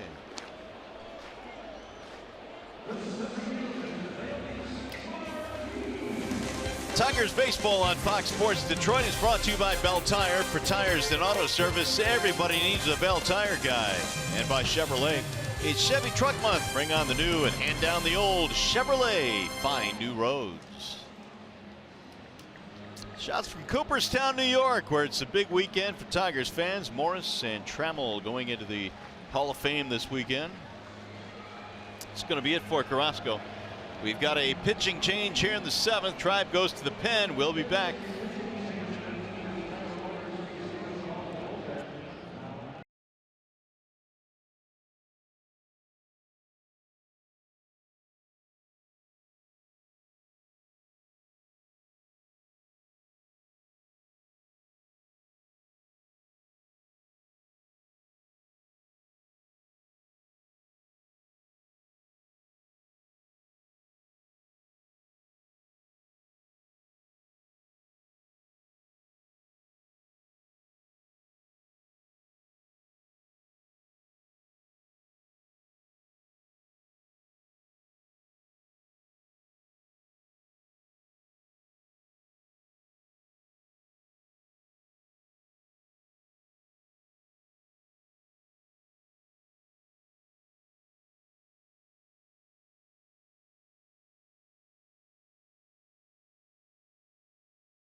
I have had fun with since we were both introduced is that we've been able to share our emotions with each other just like we did as teammates, and we've been able to help each other with some of this. What do you think about this? Should we do this interview? Should what are your thoughts? That helps us. I think it makes us both relax. Some thoughts there from Jack Morris from earlier this morning. Caught up with him at the Hall of Fame, and of course he is going in with Alan Trammell. I can't wait to get an autograph from both Jack and Tram with that HOF. Ooh, that'll be cool. After they sign their names. You got to sign your name a different way now when you go to the Hall of Fame. Leonis Martin is up there with 1 out, nobody on. And the veteran Oliver Perez has come on for the Cleveland Indians in a wall-side windows pitching change. 24 appearances so far this year for Perez, and he has not only been scored upon in a couple of games. So 22 of 24 of his outings have been scoreless outings, and he's been killing right-handed batters. Right-handed batters are only 1 for 19 against him. And their bullpen now, Mario, all of a sudden has gotten nasty with him. They got the Brad Hand guy. They've got Cody Allen. They're going to get Andrew Miller back soon. Their bullpen all of a sudden, which has poor numbers, has a chance to be a whole lot better. The bullpen ERA is over 5 right now. The Cimber kid that they got from San Diego as well throws the same way as our very own Lewis Coleman. There's a base hit to right field. They had Martin play deeply in a single. Go ahead run is on. It's a nice job there by Leonis Martin, staying back long enough on that slow breaking ball thrown by Oliver and to at least barrel it up.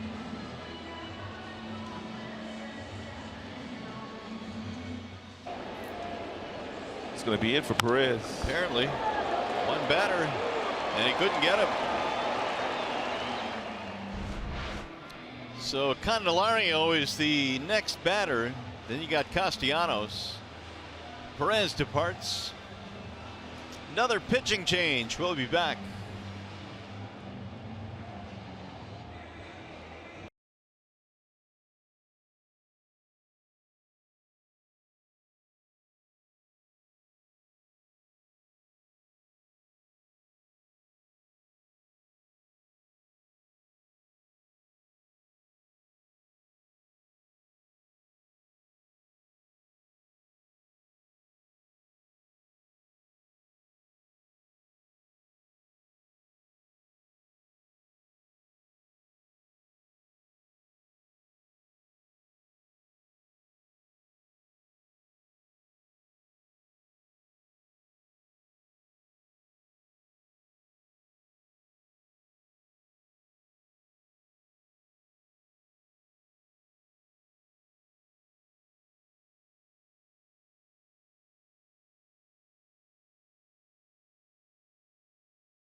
Then you go to the right side with the relievers.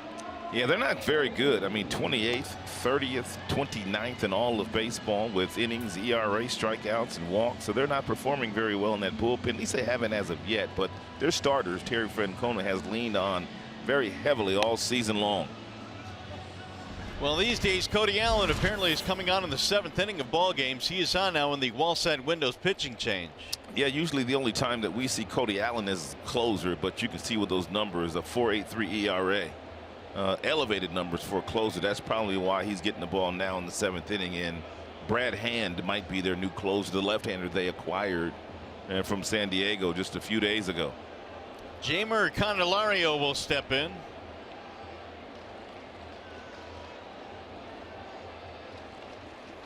Almost hit him. Cody Allen's ERA in July is 9.35. Ooh. So he is on here in the 7th, and Candelario had a huge hit against him, a walk-off hit earlier this year in this ballpark. Trying to give the Tigers the lead here with 1 on and 1 out in the 7th. It's a walk-off home run. The 12th inning variety. They are keeping Martin close.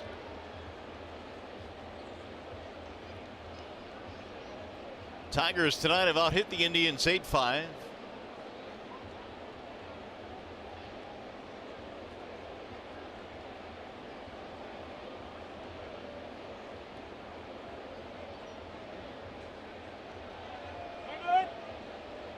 Cody taking too long and Jeimer given time.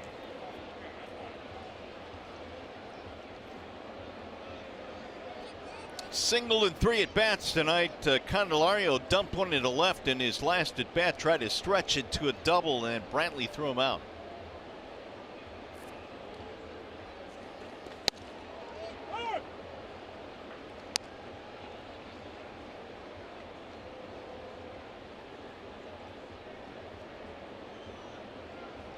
Allen 20 for 22 and saved chances this year, but pitching here in the 7th in this game.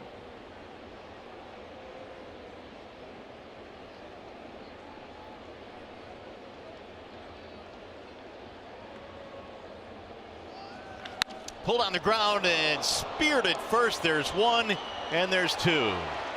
Yonder Alonso with the 3-6-3 to end the inning. Tigers baseball tonight presented by Bell Tire.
Tribe tied at 3. Mike Fiers went 6. Carrasco 6 1/3 tonight. Victor Martinez having another big night. His home run tied this ball game up. When you look at the effort tonight from Mike Fiers, yes, he gave up a couple of home runs, right? But still, again, giving his team a chance to win this game. Yeah, he really did. I mean, threw 103 pitches, but that was what we expected out of Mike Fiers, especially going up against this Cleveland team. It's not an easy matchup, but he was able, and he did a pretty nice job against them tonight. Tigers kind of jumped Carrasco early in this game. Well, they were swinging early and often. I mean, the game plan was to not let him get ahead with that first pitch fastball, because when he does get ahead with those first pitch fastballs, he simply goes to those secondary pitches, the change up and the breaking ball, and that's where he gets lots of swings and misses. So the Tigers now will bring in Joe Jimenez as they go to their bullpen, trying to preserve this 3-3 game here in a wall-side windows pitching change. And Joe, the all-star this year, in 48 games, 13 holds. He's got a really good ERA, lots of strikeouts, not many walks. He's got the power fastball that gets up to 96, 97. He's got a nice little breaking ball go along with the mid-90s heater.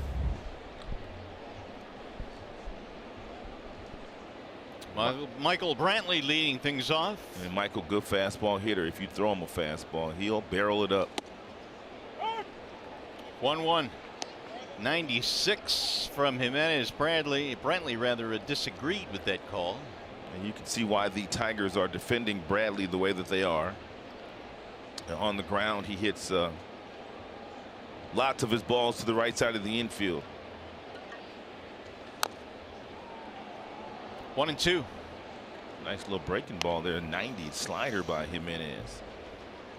The all-star Joe Jimenez.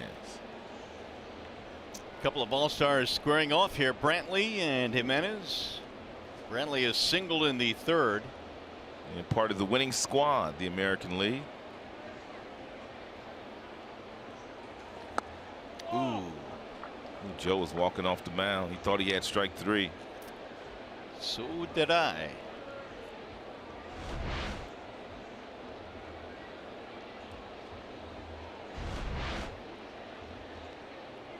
Brantley has new life.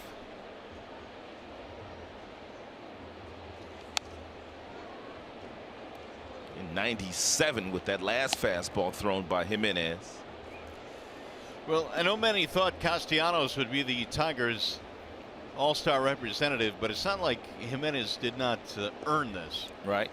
I mean, as it shook out, they needed a pitcher off the Tigers staff, and it was Jimenez, but he was dynamite in the first half. Brantley fights that one off. And Brantley giving Jimenez a battle here. And this will be the 7th pitch of the at-bat.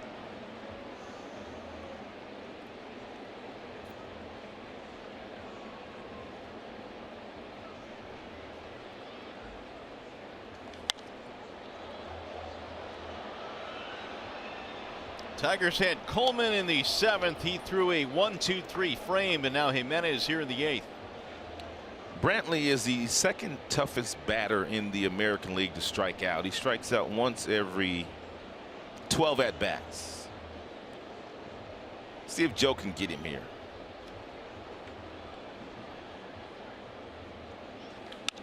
On the ground up the middle and into center field, out of the reach of Candelario.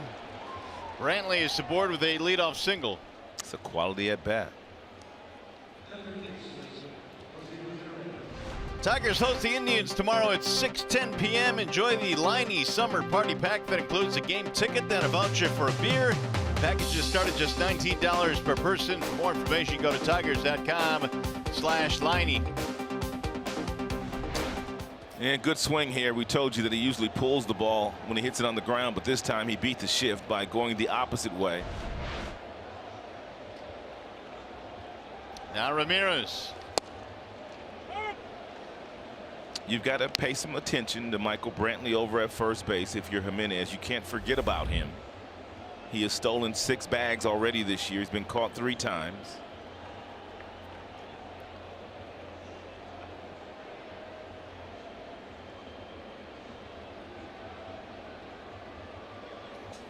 Mario, I saw Ron Gardenhire do something the other day that I can't remember him doing all year, and that's pitch out. He called a pitch out in Kansas City and threw the runner out at second base, and they really hadn't used pitch outs this year. I think Chris Bosio wanted the modified pitch out when he was here. Yep. In other words, throwing the ball out of the strike zone, but not really a pitch out. Yeah, that was a good old-fashioned pitch out. Yeah, old school pitch out. Ron Gardenhire said the problem with the way that Bosio wanted to do, and it's no disrespect to Bosio, but the few times they tried to throw the fastball outside because they had a feeling that that base runner was going to run, they got it too close to the plate and the hitter whacked it. Yeah. 2-1.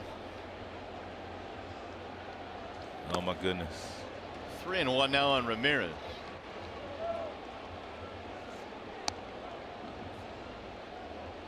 I don't know if you can throw him a fastball right here and get away with it.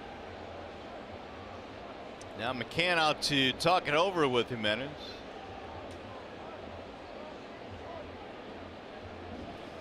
By the way, here are the probables tomorrow in the upcoming pitching matchup presented by Wallside Windows. Game 2, what do we got? And we got Mike Clevenger, who has been tough on the Tigers this year, but he's been struggling lately overall, but he has a 3.43 ERA, which is not bad. Against Francisco Liriano, 3-5 with a 4.73 ERA. He's made a lot of starts against the Cleveland Indians organization, Francisco.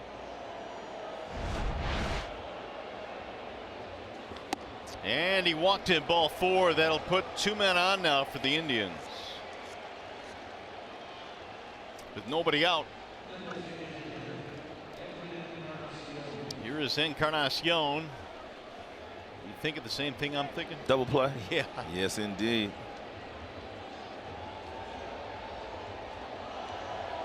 Encarnacion has bounced into 9 of them. I think Jose Ramirez leads their club. He's grounded into 11 twin killings. Brantley will steal third base, but I don't think he'll do it in this particular situation.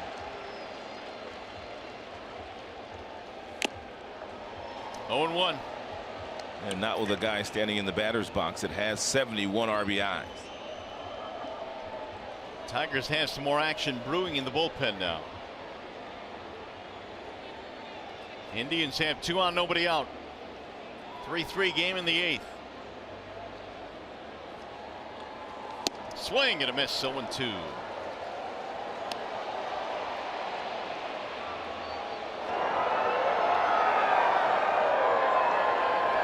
miss, and the righty stump is the lefty.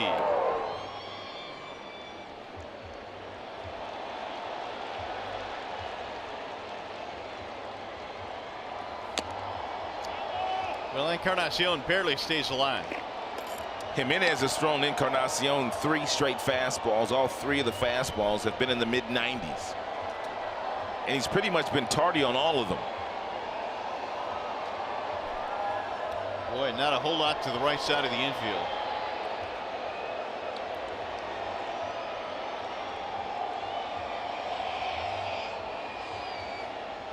Swing and a miss. Encarnacion is out of there. 1 gone. He just blew him away.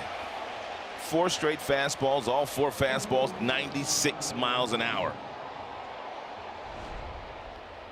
Seems like Joe, man, when he does get in a little bit of trouble tomorrow, he will come back and just throw fastball after fastball after fastball. One at 97, and that last one at 97. Good old country hardball there by Joe. He just torched Encarnacion. Yeah, he could not catch up to any of those fastballs. Alonso swings and misses. He's going to do the same thing to Alonso, looks like. That's where you want to pitch Alonso, though. You want to go above the belt buckle. You want to go about that height. You don't want to go down in the strike zone. Low ball hitters are most left-handers. They love it.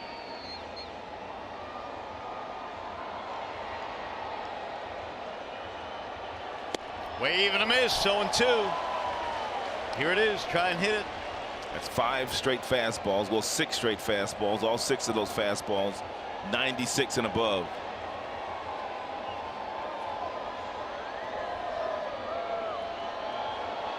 Alonso homered in the 6th, briefly giving the Indians the lead. Fouled away. Reaching 97 on that last one.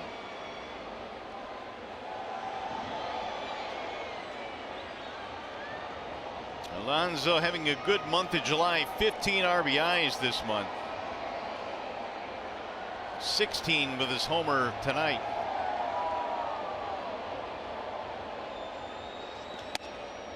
One and 2.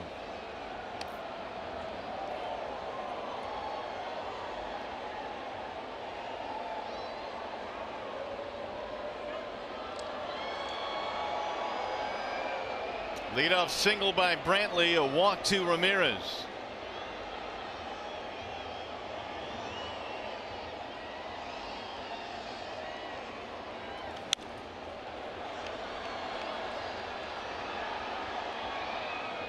Now we'll get another mound visit here as Mccann goes out. 22 pitches thrown here by Jimenez in the 8th.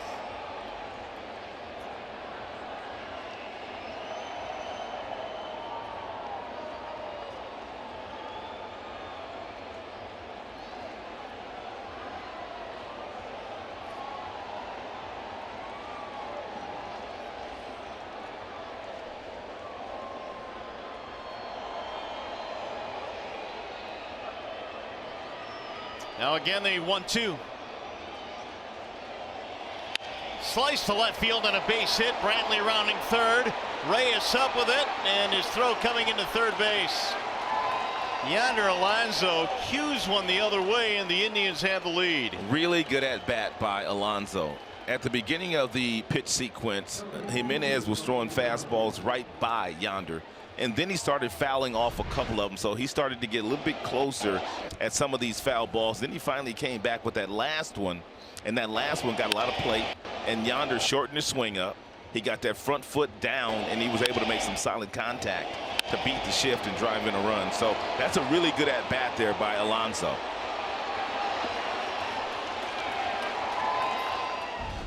And Jimenez is going to be taken out of this game. 23 pitches. He records 1 out, gives up the go-ahead run. Indians have taken the lead. Here comes Stump the lefty, and we'll be back.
Detroit is brought to you by Comerica Bank. Raise your expectations of what a bank can be. Come to Comerica.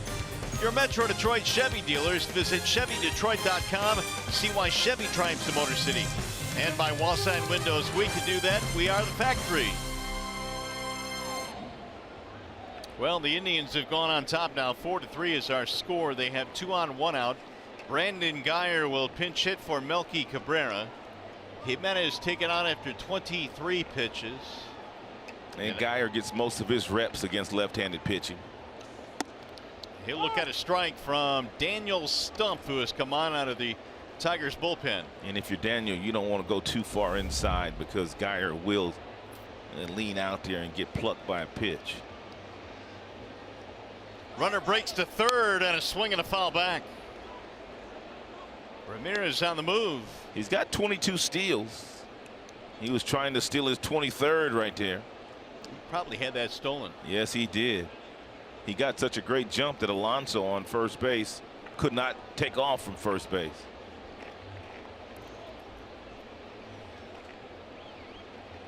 Oh, and 2 on Guyer. Oh man. Wow, he gonna get hit. He'll lean in there like he'll lean in there. He's not afraid, is he? Nope. He wants to get hit. 1-2.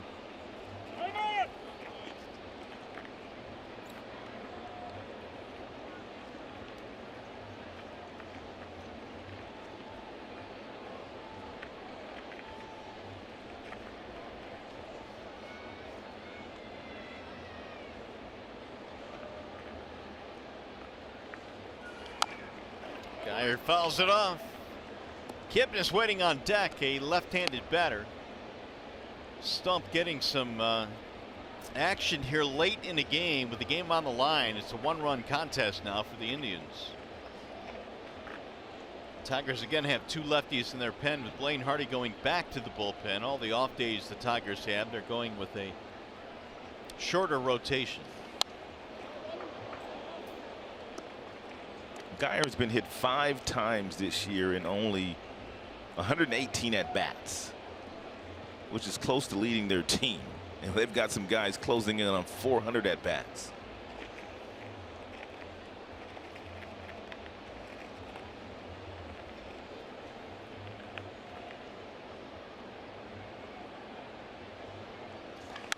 Driven deep to left field, way back, and Brandon Guyer has just hit a pinch hit 3-run homer. That's why he's on their roster. And he's batting .203. That's his 5th home run of the season, but he clobbers left-handed pitching. He really does. And Francona didn't hesitate putting him in the game, and when Stump trotted out of that bullpen.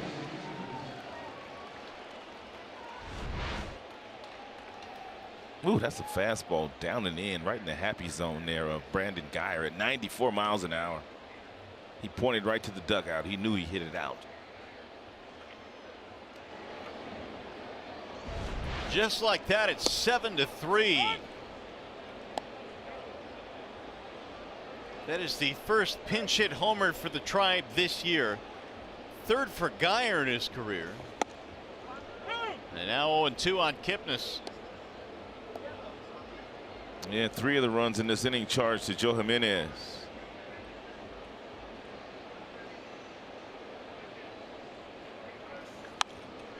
Kipnis fouls it away.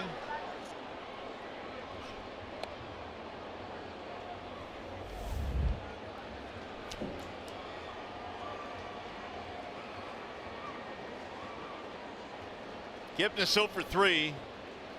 2 fly balls and a punch out. Swing and a miss. 2 away. Well, it's not like Joe didn't have good stuff tonight. He was throwing 96, 97. Yeah, every pitch was 96, 97, at least to the final 2 batters that he saw. Because that's all Alonso saw was fastballs in the mid-90s, and that's all Encarnacion saw were mid-90s fastballs. Told you that Alonso made a nice adjustment, though, in his at-bat. Yeah, he had Alonso down 0-2. There's Ty Van Berkeley, the hitting coach for the Cleveland Indians. He's been there since Terry Francona has been there. Ty's done some really nice work with the Tribe hitters. Ty and I were roommates. Well, not roommates, but we played for the same team in Japan. Might as well been roommates. 1-1 on Gomes. Families got to know each other very well.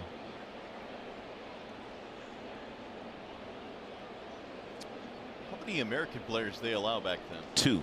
That's it? 2 per team then. I think there's 4 now. Oh, so you were the 2 then? You were the only 2.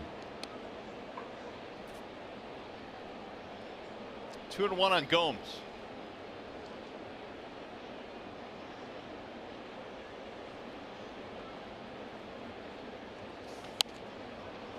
Two and 2 now on the Indians catcher. These Indians hit a lot of homers, man. That's 143 home runs now that they've hit as a team. 3 tonight. Lindor, Alonso, and Geyer, the pinch hit home run. Gomes staying alive. And most of their home run production has come out of their infield. It's not often you say that. Usually most of the home run production comes from the team's outfielders, but the Tribe, their infielders are the ones that are hitting all the homers. They've got 3 guys in the infield that have 20 or more already. Led, of course, by Lindor and Ramirez. Gomes not going down without a battle. Yeah, Gomes has 10. He's their catcher. Alonso has 20. He's their first baseman. 26 for Lindor, the shortstop, and 30 for Ramirez. That's the majority of them.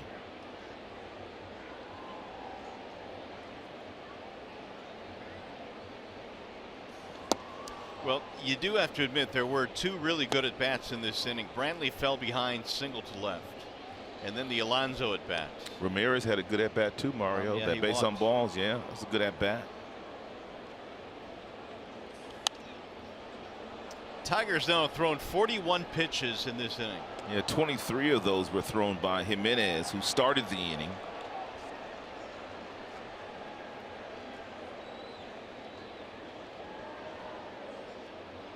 Joe is charged with 3 of the 4 runs.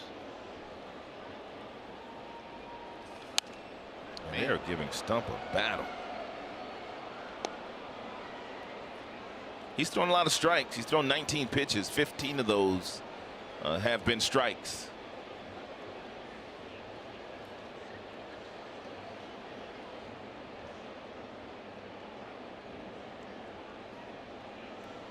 Again, the 3-2 popped up. Looks like they'll finally get him. Goodrum is going to make the play to end the inning. They score 4 times. Brandon Geyer pinch hit 3-run homer. Tigers have to get those runs back. They'll have Castellanos coming up to lead things off. Ed Goodrum and then Martinez.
at bat by Yonder Alonso. You can see that Jimenez has thrown the first couple of fastballs right by him. And then Alonso kind of shortens up a little bit. He's starting to just try to put the ball in play. He fouls off one more, and then he finally shortens his swing up, and he beats the shift by hitting the ball the other way. Keep in mind the previous batter was Encarnacion, and Yonder Alonso was on the on-deck circle. And he watched Jimenez throw Encarnacion 4 straight fastballs at 96. And then he tried to do the exact same thing to Yonder, and Yonder just cut his swing down. So it's not so much a fault of Jimenez, but give Alonso some credit for making a nice adjustment. One of the things that we talk about up here, Mario, these guys in the big leagues, they can hit a bullet if it's straight. That's how good they are. Meanwhile, Castellanos is down 0-2. Geyer, the home run hitter, stays in the game and play right field. It'll be Castellanos, Goodrum, and Martinez in the Tigers' 8th, facing Cody Allen. Allen came on, got a double play ball in the 7th, and now working here in the 8th. You made mention of this earlier, Rod, but when Miller comes back now, they'll have 3 guys that have closers experience. Yes, indeed. They really will. That bullpen's going to be pretty good because Terry Francona will have 2 lefties out there. He'll have Miller, and they'll also have Oliver and Hand. So they can match up against any of the left-handed batters from the 5th inning up until the 9th inning. And then they got the Cimber guy that they got from San Diego warming up now. And look where he throws from, Mario. Watch this angle right here. Oh, hello. That's Kenta. Yeah, man, he almost scraping his knuckles on the mound. So they got some deception in that bullpen now. I mean, they really do. Lefty, righty, different arm angles, different speeds, breaking balls, fastballs. Their bullpen is better with the deal that they made, but they had to give up their best player in the minor leagues, Francisco Mejia, the best catcher in the minor leagues, to get those 2 guys. Nick rolls one to short. Lindor has it there. And Castellanos is out 1 away in the 8th. MLB.TV is now available at a lower price for $82.99. Watch every out-of-market regular season game live or on demand. Your subscription includes MLB At Bat Premium. Blackout, other restrictions apply. Visit MLB.TV. Take advantage of this special offer.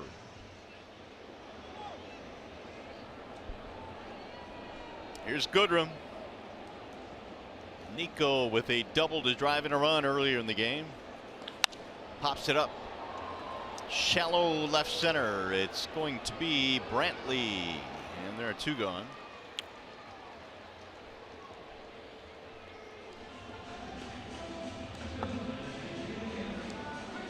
Just like we promised you, it's time for Miller Lite's Hold True moment. And that moment came for Victor Martinez. The last time he was in the batter's box, it was against their starter, Carlos Carrasco. He went down to the bottom of the strike zone, hit a breaking ball, and that fan in the first row made the play of the game.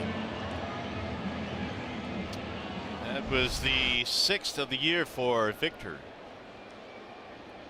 Playing to pull on the infield, shifting to the right side. The other thing we've noticed about Martinez, not only is the bat waking up, but he's running the bases pretty well. Yeah, he scored on a base hit the other day in Kansas City. And he got himself a base hit today.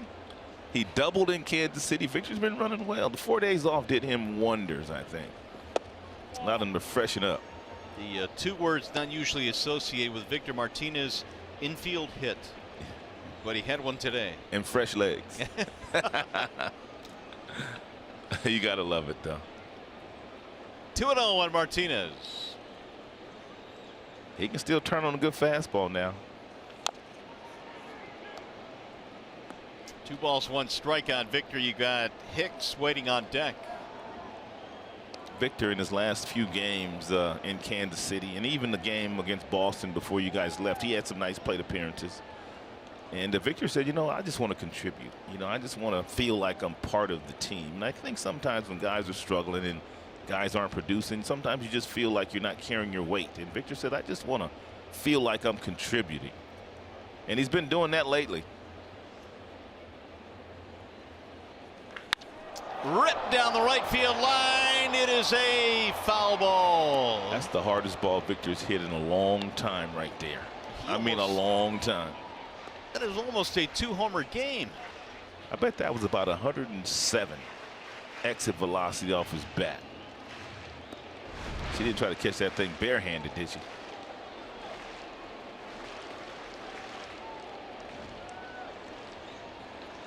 Oh no, she just picked it up.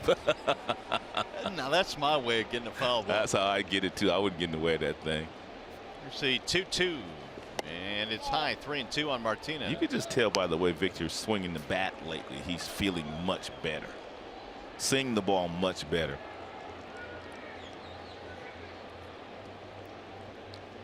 Still kicking myself. I didn't take him today and pick the stick. I got too cute today.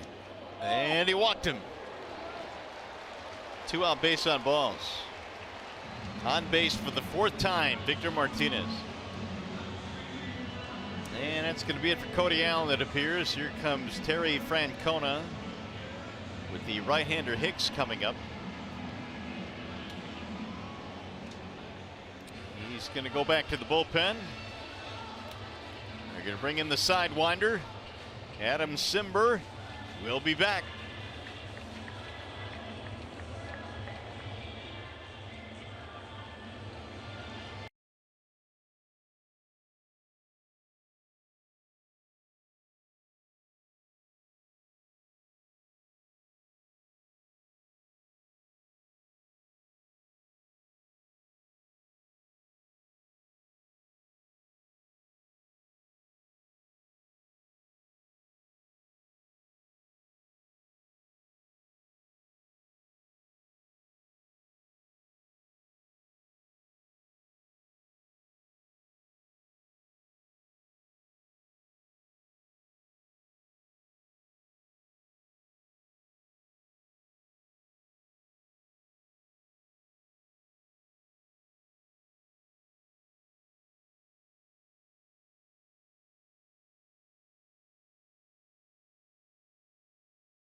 Post game, you're not going to want to miss the Lou Whitaker interview that John Keating did in Cooperstown. Whitaker reflects on his teammates, Jack Morris and Alan Trammell, going into the Hall of Fame. It'll be an interview that you don't want to miss, and it's coming up live on Tigers Live following our broadcast tonight. What a double play combination that was. Alan Trammell and sweet Lou Whitaker.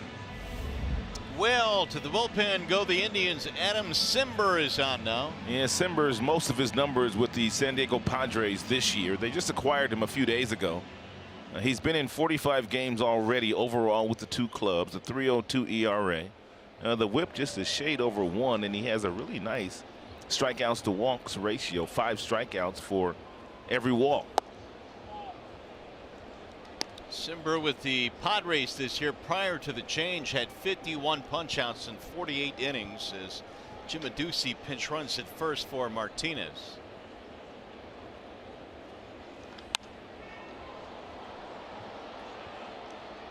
Let's bring in Matt Shepard. Mario had a chance to talk with Cimber and Brad Hand, the newest members of that Cleveland bullpen, both trying to fit in any way they can. Cimber's just a glow because he's such a young kid. Now suddenly he's thrust onto a first-place team and into a pennant chase in which a team has a legitimate chance at winning a world championship. He says, I'm willing to do whatever they need me to do. And so far, as you can tell by his numbers, really good. Speaking to the Whitaker comment regarding John Keating after the game, going to be great stuff. Get people's blood boiling when you talk about Lou Whitaker and why he's not in. He's got a better average than Joe Morgan. He's got more homers than Bill Mazeroski. And regarding Ryan Sandberg, really good player, right? But he's got more RBIs than Sandberg. Somebody's got to explain to me how he's not in the Hall. Hey, Shep, did you ask Cimber and Hand if they missed San Diego? I did not. I'm sure they missed the weather, but they don't miss the baseball competition, my friend. They're going to cue a base hit to right field. Ducey will go to third, and so Hicks is on now. A little two-out rally here for the Tigers. And well, we watched the Tigers do this quite often this year. Yeah, they fight tooth and nail until the final out is over. Ball fought off the opposite way by John Hicks. Nice running by Ducey, able to get over the third base.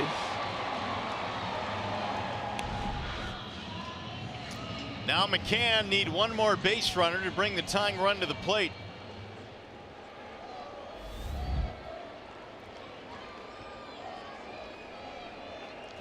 Mac tonight with a double and 3 at-bats. Tigers had picked up their 9th hit.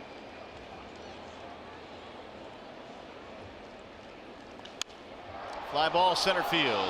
Should end the inning as Davis camps under it to retire the side. No runs, a single, a walk, 2 left. We are headed to the 9th here at Comerica.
Monroe here on the 1-800-CALL-SAM update here. We got a lot of things cooking on the post-game edition of Tigers Live. A lot of Cooperstown talk, most certainly. We got Lou Whitaker coming up. Sweet. Alan Trammell, sweet Lou. I love it. Jack Morris. But how about this game? Man, this is a back-and-forth battle throughout. Then the 8th inning, they kind of got to our pen a little bit. Yeah, Tigers continue to prove that they're going to be in every single game.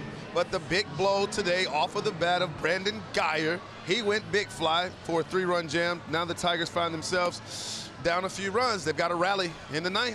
As you like to say, still got 3 outs. Still got 3 outs left. Happen. It's not over until not it's over over yet. They threatened with a little rally there in the bottom of the 8th inning. A lot of baseball still to play, but trust me, you're not going to want to miss post-game edition of Tigers Live. Again, that exclusive interview with Lou Whitaker. We're all looking forward to hearing that. And, of course, it's Fireworks Friday here as well. So we'll be back at the Call-Sam studio once this one concludes, but we go back upstairs. Mario and Roderick.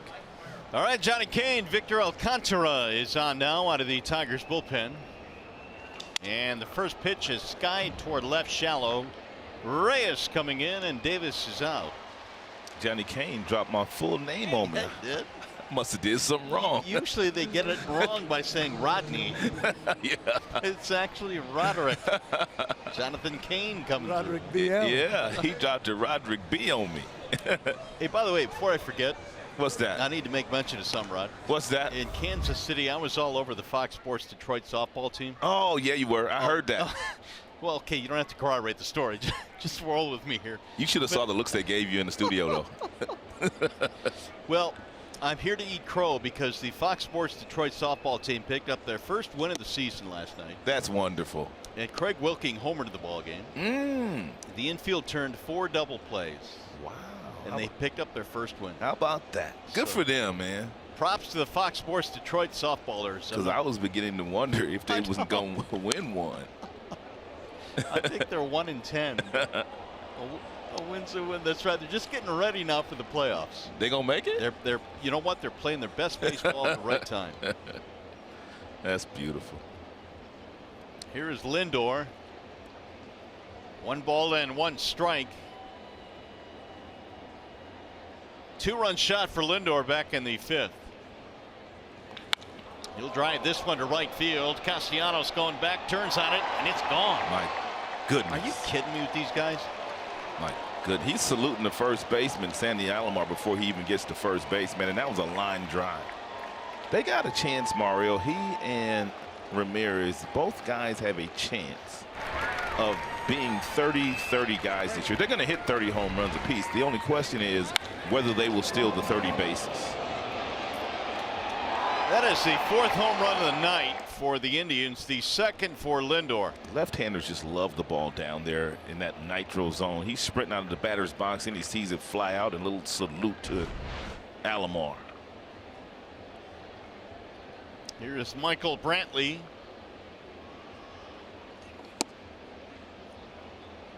Where was that? Alcantara would like to know. It was 94, right in the inside corner. It looked like he got enough plate.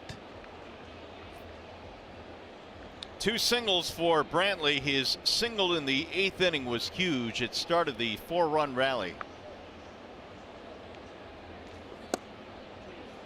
2-0. Alcantara's got a good arm, mid-90s fastball, and he's also got some deception in his delivery. I mean, it's not a smooth delivery. There's some jerkiness in his delivery.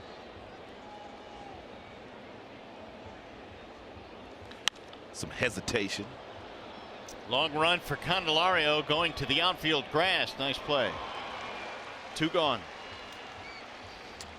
Well, we talked about the combination of Lindor and Ramirez in the pregame show today, and I'm here to tell you that, Mario, they're on a historic pace. I mean, this is ranks among third baseman shortstop combos all time with a minimum of 400 plate appearances. This is the same year.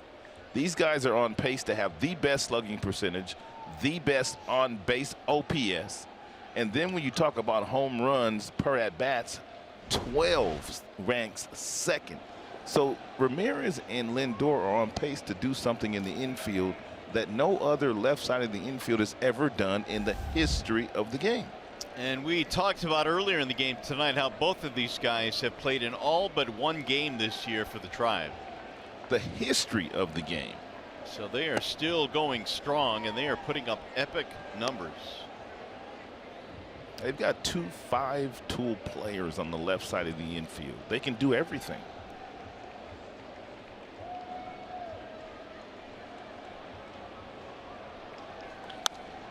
Popped up. Shallow center. It's going to be Martinez. And that'll end the inning. They get another run on the Lindor homer. Headed to the bottom of the 9th. It is 8-3 Tribe.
Bottom of the ninth, down 8-3 now. The Tribe scoring 5 of their 8 in the last 2 innings. And to the bullpen go the Indians, Dan Otero. He throws a lot of strikes. I mean, he's only walked 4 batters this entire season, and he's pitching in his 40th game. He has 30 strikeouts. His whip just a shade over 1. He does have an elevated ERA. He hasn't pitched very well this year, but with the new additions to their bullpen, Otero has started to pitch better himself. Otero, since the start of 2016, has only walked less than 2% of the batters he's faced. It's incredible the command that he has. 7 walks in the last 2 years plus. My goodness. Huh. Well, here is Iglesias, and he's going to be followed by Reyes and then Martin.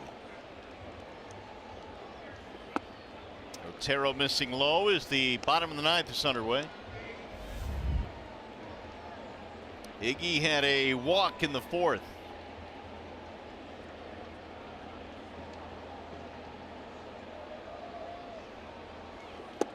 Backing out of there, and the count is 2-0.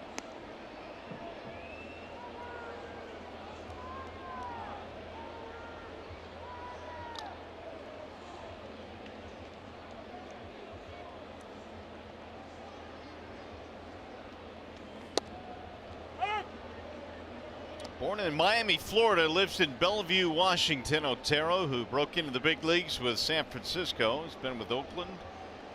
3rd year now with Cleveland. Bellevue's a nice part of the country. Bellevue, Washington. You spent some time up in Seattle. I right? did. It's really nice in Bellevue. 2-2 on Iglesias.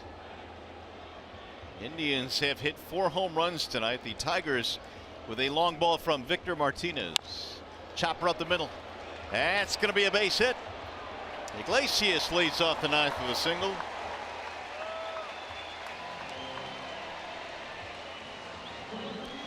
Join us tomorrow as the Tigers host these Indians. All of your game coverage begins with Tigers Live at 5 right here on Fox Sports Detroit. 6:10 start tomorrow, 5 o'clock with Tigers Live. It'll be game 2 of the 3-game set.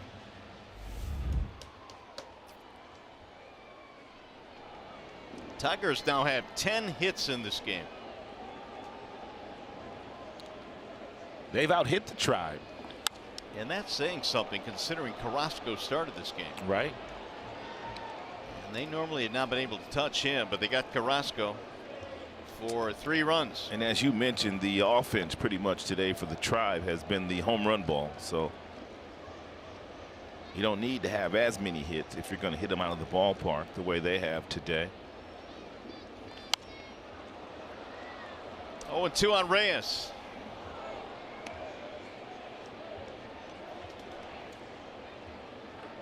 Victor reaching on an error, stealing a base, and scoring in the 3rd. Got the start in left field in this game today. He's been getting more and more playing time lately.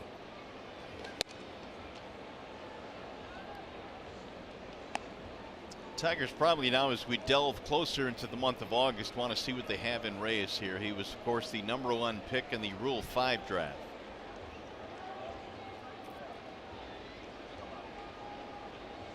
Here's the 1-2, and he'll spoil that one foul.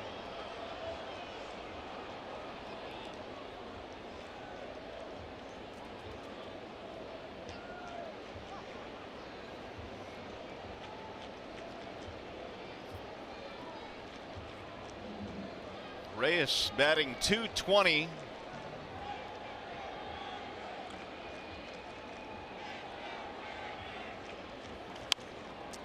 And while he has not played as much this year as he would have in the minor leagues to continue his development, I think, Rod, there's something to be said about learning what it takes to compete at this level. Yeah, you can learn a lot. You can gain a lot of confidence by having good nights against good big league players. There's no doubt he's a big league player. He's going to be an everyday big league player at some point in time.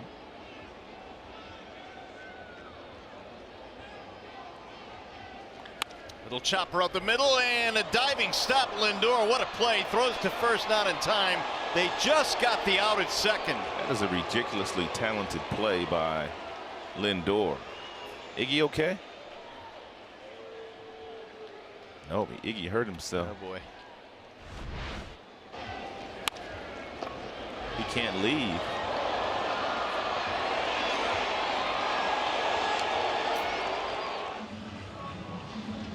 Look at this play by Lindor. It's just crazy good.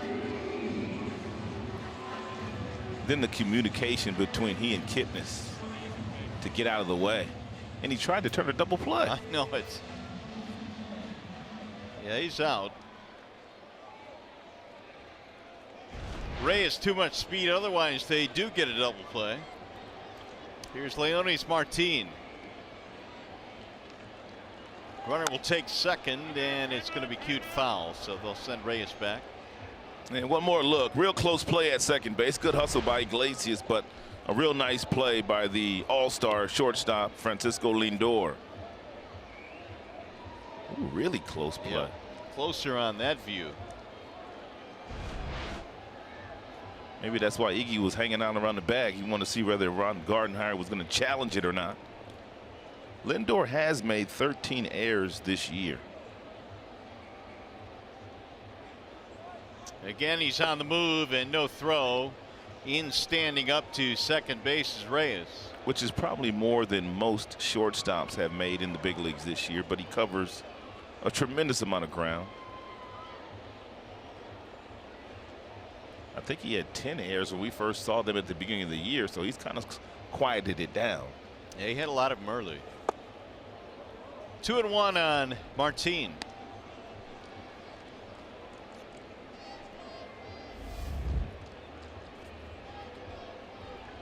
This one was a tight one throughout until the Indians got 4 in the 8th and 1 in the 9th.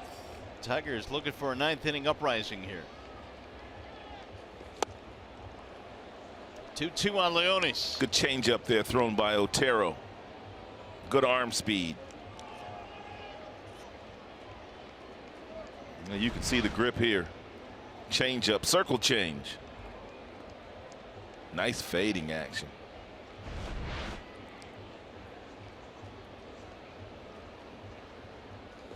Got him. Martin down on strikes, 2 away. He's going to leave it up to Candelario.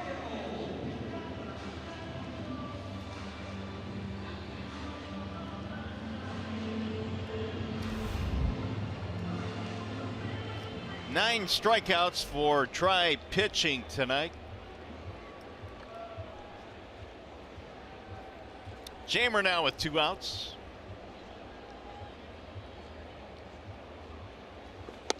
Strike 1. Well, the Indians have had the Tigers number this year, to be sure. Last couple of years. Indians are 10-3 against the Tigers this year, and they're 1 out away from making it 11-3.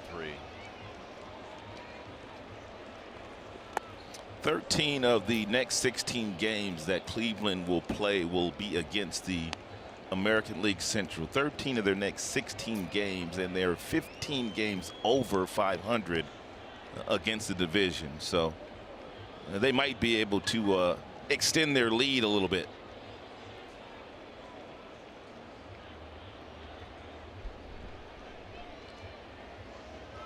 One is fouled back now. 1-2 on Candelario.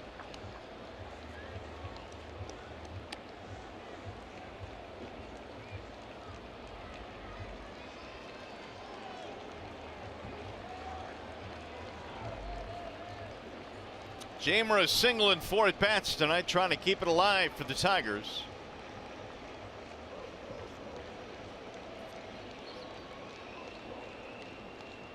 Now Otero with the 1-2, and a bouncing ball to first should do it. And Alonso will take it himself, and that is that. The Indians come to town and win game 1 in the series. Now we send you to the Coliseum Studios. Johnny Kane, Craig Monroe standing by with Tigers live postgame. All right, Mario, compelling game through the first 7.5 innings there, but it was Cleveland who gets it done late. Coming up on Tigers Live, an exclusive sit-down with Sweet Lou Whitaker as Alan Trammell and Jack Morris are enshrined in Cooperstown this weekend. Plus, we debate, should Sweet Lou join them? And Jack and Tram on the momentous occasion. We've got fireworks ahead. It's all on Tigers Live, coming up next.